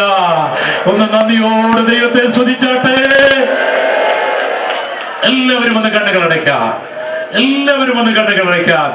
ഇന്ന് രാത്രിയിൽ ഈ നസറേയനായ യേശുവിനെ നിന്റെ മുറിവുകളെ കെട്ടുവാൻ കഴിവുള്ള, നിന്റെ വേദനയെ മാറ്റുവാൻ കഴിവുള്ള, നിനക്കൊരു ജീവിതം നൽകുവാൻ കഴിവുള്ള, ഗോൽഗോത്തായുടെ മലമുകളിൽ കാരിരുമ്പാണികൾക്ക് വേണ്ടി കരങ്ങൾ കൊടുത്ത് പിടഞ്ഞു മരിച്ച് രക്തമൊഴുക്കിയ ഉയർത്തെഴുന്നേറ്റ ഈ നസറേയനായ യേശുവിനെ എനിക്ക് വേണമെന്ന് പറയുവാൻ ആഗ്രഹമുള്ളവരെല്ലാം ഒന്ന് കരമുയർത്തിപ്പിടിക്കാം. അവർക്ക് വേണ്ടി പ്രാർത്ഥിക്കാൻ പോലെ കരമുയർത്തിപ്പിടിക്കാം. ആ കരങ്ങളെ ഉയർത്തിപ്പിടിക്കാം. ആ കരങ്ങളെ താഴ്ത്തിയിടാം. ഈ നസറേയനായ യേശുവിന്റെ കൽപ്പനയാകുന്ന സ്നാനമേൽക്കുവാൻ എനിക്ക് ആഗ്രഹമുണ്ട്, എനിക്ക് വേണ്ടി പ്രാർത്ഥിക്കണമേ എന്ന് പറയുവാൻ ആഗ്രഹമുള്ളവർ കരമുയർത്തിപ്പിടിക്കാം. കരമുയർത്തിപ്പിടിക്കാം. അക്കരങ്ങളെല്ലാം ദൈവം അനുഗ്രഹിക്കട്ടെ. അക്കരങ്ങൾ താഴ്ത്തിയിടാം. ഇതുവരെ ഞാൻ അഭിഷേകം പ്രാപിച്ചിട്ടില്ല, അഭിഷേകത്തിന് വേണ്ടി പ്രാർത്ഥിക്കണമേ എന്ന് പറയുവാനുള്ളവർ കരമുയർത്തിപ്പിടിക്കാം. കരമുയർത്തിപ്പിടിക്കാം. കരമുയർത്തിപ്പിടിക്കാം. അക്കരങ്ങൾ താഴ്ത്തിയിടാം. പാപത്തോടും ദുരുപദേശത്തോടും വേർപെട്ട് ഈ ശമര്യക്കാരന് വേണ്ടി നിൽക്കുവാൻ ആഗ്രഹമുള്ളവർ കരമുയർത്തിപ്പിടിക്കാം. കരമുയർത്തിപ്പിടിക്കാം. കരങ്ങളെ ദൈവം അനുഗ്രഹിക്കട്ടെ. ഈ കർത്താവിന്റെ വേല ചെയ്യുവാൻ, മുറിവേറ്റവനെ ശുശ്രൂഷിക്കുവാൻ ആഗ്രഹമുള്ളവർ കരമുയർത്തിപ്പിടിക്കാം. കരമുയർത്തിപ്പിടിക്കാം. കരങ്ങൾ താഴ്ത്തിയിടാം. ഇന്ന് കേട്ട ദൂത് എന്നോടായിരുന്നു. ഈ വചനത്തിന്റെ മുൻപിൽ ഞാൻ എന്നെ അർപ്പണം ചെയ്യുന്നു എന്ന് പറയുവാനുള്ളവർ കരമുയർത്തിപ്പിടിക്കാം. ഇന്ന് കേട്ട ദൂത് എന്നോടായിരുന്നു. ഈ വചനത്തിന്റെ മുൻപിൽ ഞാൻ അർപ്പണം ചെയ്യുന്നു എന്ന് പറയുവാനുള്ളവരെല്ലാം കരമുയർത്തിപ്പിടിക്കാം. ഹല്ലേലൂയ. ഞാൻ ഒരു നിമിഷം നിങ്ങൾക്ക് വേണ്ടി പ്രാർത്ഥിക്കാൻ പോവുകയാണ്. കരങ്ങൾ ഉയർത്തിയവർ എഴുന്നേൽക്കാൻ പറയുമ്പോൾ ദയവായിട്ട് എല്ലാവരും എഴുന്നേൽക്കരുത്. കരങ്ങൾ ഉയർത്തിയവർ മാത്രം എഴുന്നേൽക്കണം. പക്ഷെ എല്ലാവർക്കും വേണ്ടി പ്രാർത്ഥിച്ചു കൊള്ളാം. വേഗം വേഗം ഉയർത്തിയവർ അതാ സ്ഥാനങ്ങളിൽ എഴുന്നേറ്റ് നിൽക്കാം. വേഗം വേഗം എല്ലാവരും എഴുന്നേൽക്കരുത്. കരങ്ങൾ ഉയർത്തിയവർ മാത്രം അതാ സ്ഥാനങ്ങളിൽ എഴുന്നേറ്റ് നിൽക്കാം. ആരെങ്കിലും ഈ വചനം കേൾക്കുന്നെങ്കിൽ അവർക്കും ഈ മുൻപോട്ട് വരാവുന്നതാണ്. അവിടെ നിൽക്കുന്നവർ മുൻപോട്ട് വന്നാട്ട്. പുറകിൽ നിൽക്കുന്ന സഹോദരങ്ങള്, പരിശുദ്ധാത്മാവ് ഇടപെട്ട ജീവിതങ്ങള് മുൻപോട്ട് വരാവുന്നതാണ്. കരങ്ങൾ ഉയർത്തി നിങ്ങളൊന്ന് സെക്കൻഡ് ഞാൻ നിങ്ങളുടെ തലയിൽ കൈവച്ച് നിങ്ങളൊന്ന് അനുഗ്രഹിക്കും. ഒരു സെക്കൻഡ് തൊട്ട്. അത് കഴിയുമ്പോൾ നിങ്ങൾ എളുപ്പം മാറിപ്പോണേ. നിൽക്കുന്ന ഈ പ്രിയപ്പെട്ടവരുടെ നേരെ കൈനീട്ടിയാട്ടെ. ഇവർക്ക് വേണ്ടി പ്രാർത്ഥിച്ചാട്ടെ. ഞങ്ങളുടെ കർത്താവേ, ശരീരത്തിൽ മുറിവേറ്റ്, ആത്മാവിൽ മുറിവേറ്റ്, മനസ്സിൽ മുറിവേറ്റ് വന്ന് നിൽക്കുന്ന ഈ നിന്റെ മക്കളെ അവിടെ നിന്ന് മുറിവ് കെട്ടണമേ കർത്താവേ. നിരക്ഷിക്കപ്പെടുവാൻ വന്ന് നിൽക്കുന്ന അങ്ങയുടെ മക്കളുടെ മുറിവുകളെ, സ്നാനപ്പെടുവാൻ വന്ന് നിൽക്കുന്ന, അഭിഷേകം പ്രാപിക്കുവാൻ വന്ന് നിൽക്കുന്ന, വേർവിടുവാൻ വന്ന് നിൽക്കുന്ന നിന്റെ മക്കളെ അനുഗ്രഹിക്കണമേ. പാപത്തോടും ദുരുപദേശത്തോടും വേർപെടുവാൻ വന്നു നിൽക്കുന്ന നിന്റെ മക്കളെ അനുഗ്രഹിക്കണമേ. നിന്റെ ശക്തി നിന്റെ മക്കളിൽ വ്യാപരിപ്പിക്കണമേ. നിന്റെ അഭിഷേകം അയക്കണമേ. നിന്റെ എണ്ണ അയക്കണമേ. നിന്റെ വീട് അയക്കണമേ. നിന്റെ ആ ബാൻഡേജ് കൊണ്ട് അവരെ മുറിവ് കെട്ടണമേ. നിന്റെ വാഹനത്തിൽ കയറ്റണമേ കർത്താവേ. ആ സത്യത്തിൽ കൊണ്ടുവരണമേ. യേശുവിന്റെ നാമത്തിൽ സംഭവിക്കട്ടെ. യേശുവിന്റെ ശക്തി നിങ്ങളിലേക്ക് ഇറങ്ങി വരട്ടെ. അവരുടെ ശക്തി, ആ രോഗശാന്തിയുടെ ശക്തി, ആ മുറിവുകൾ മാറ്റുന്ന ശക്തി, ആ ദൈവിക ശക്തി യേശുവിന്റെ നാമത്തിൽ വ്യാപരിക്കട്ടെ. ശക്തമായി അഭിഷേകത്തിന്റെ ശക്തി.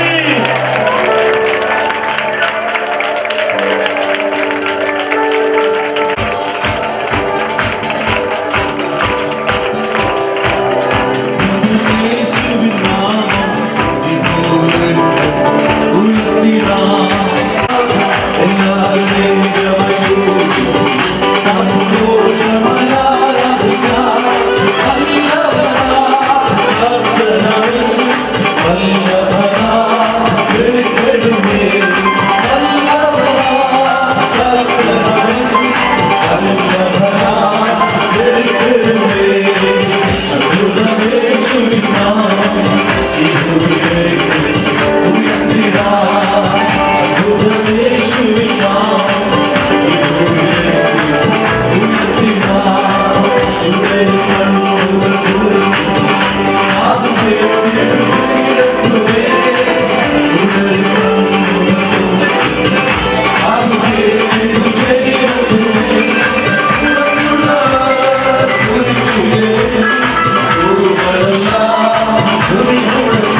നമ്മുടെ കരമുയർത്തി കർത്താവിന് സ്തോത്രം ചെയ്യാം.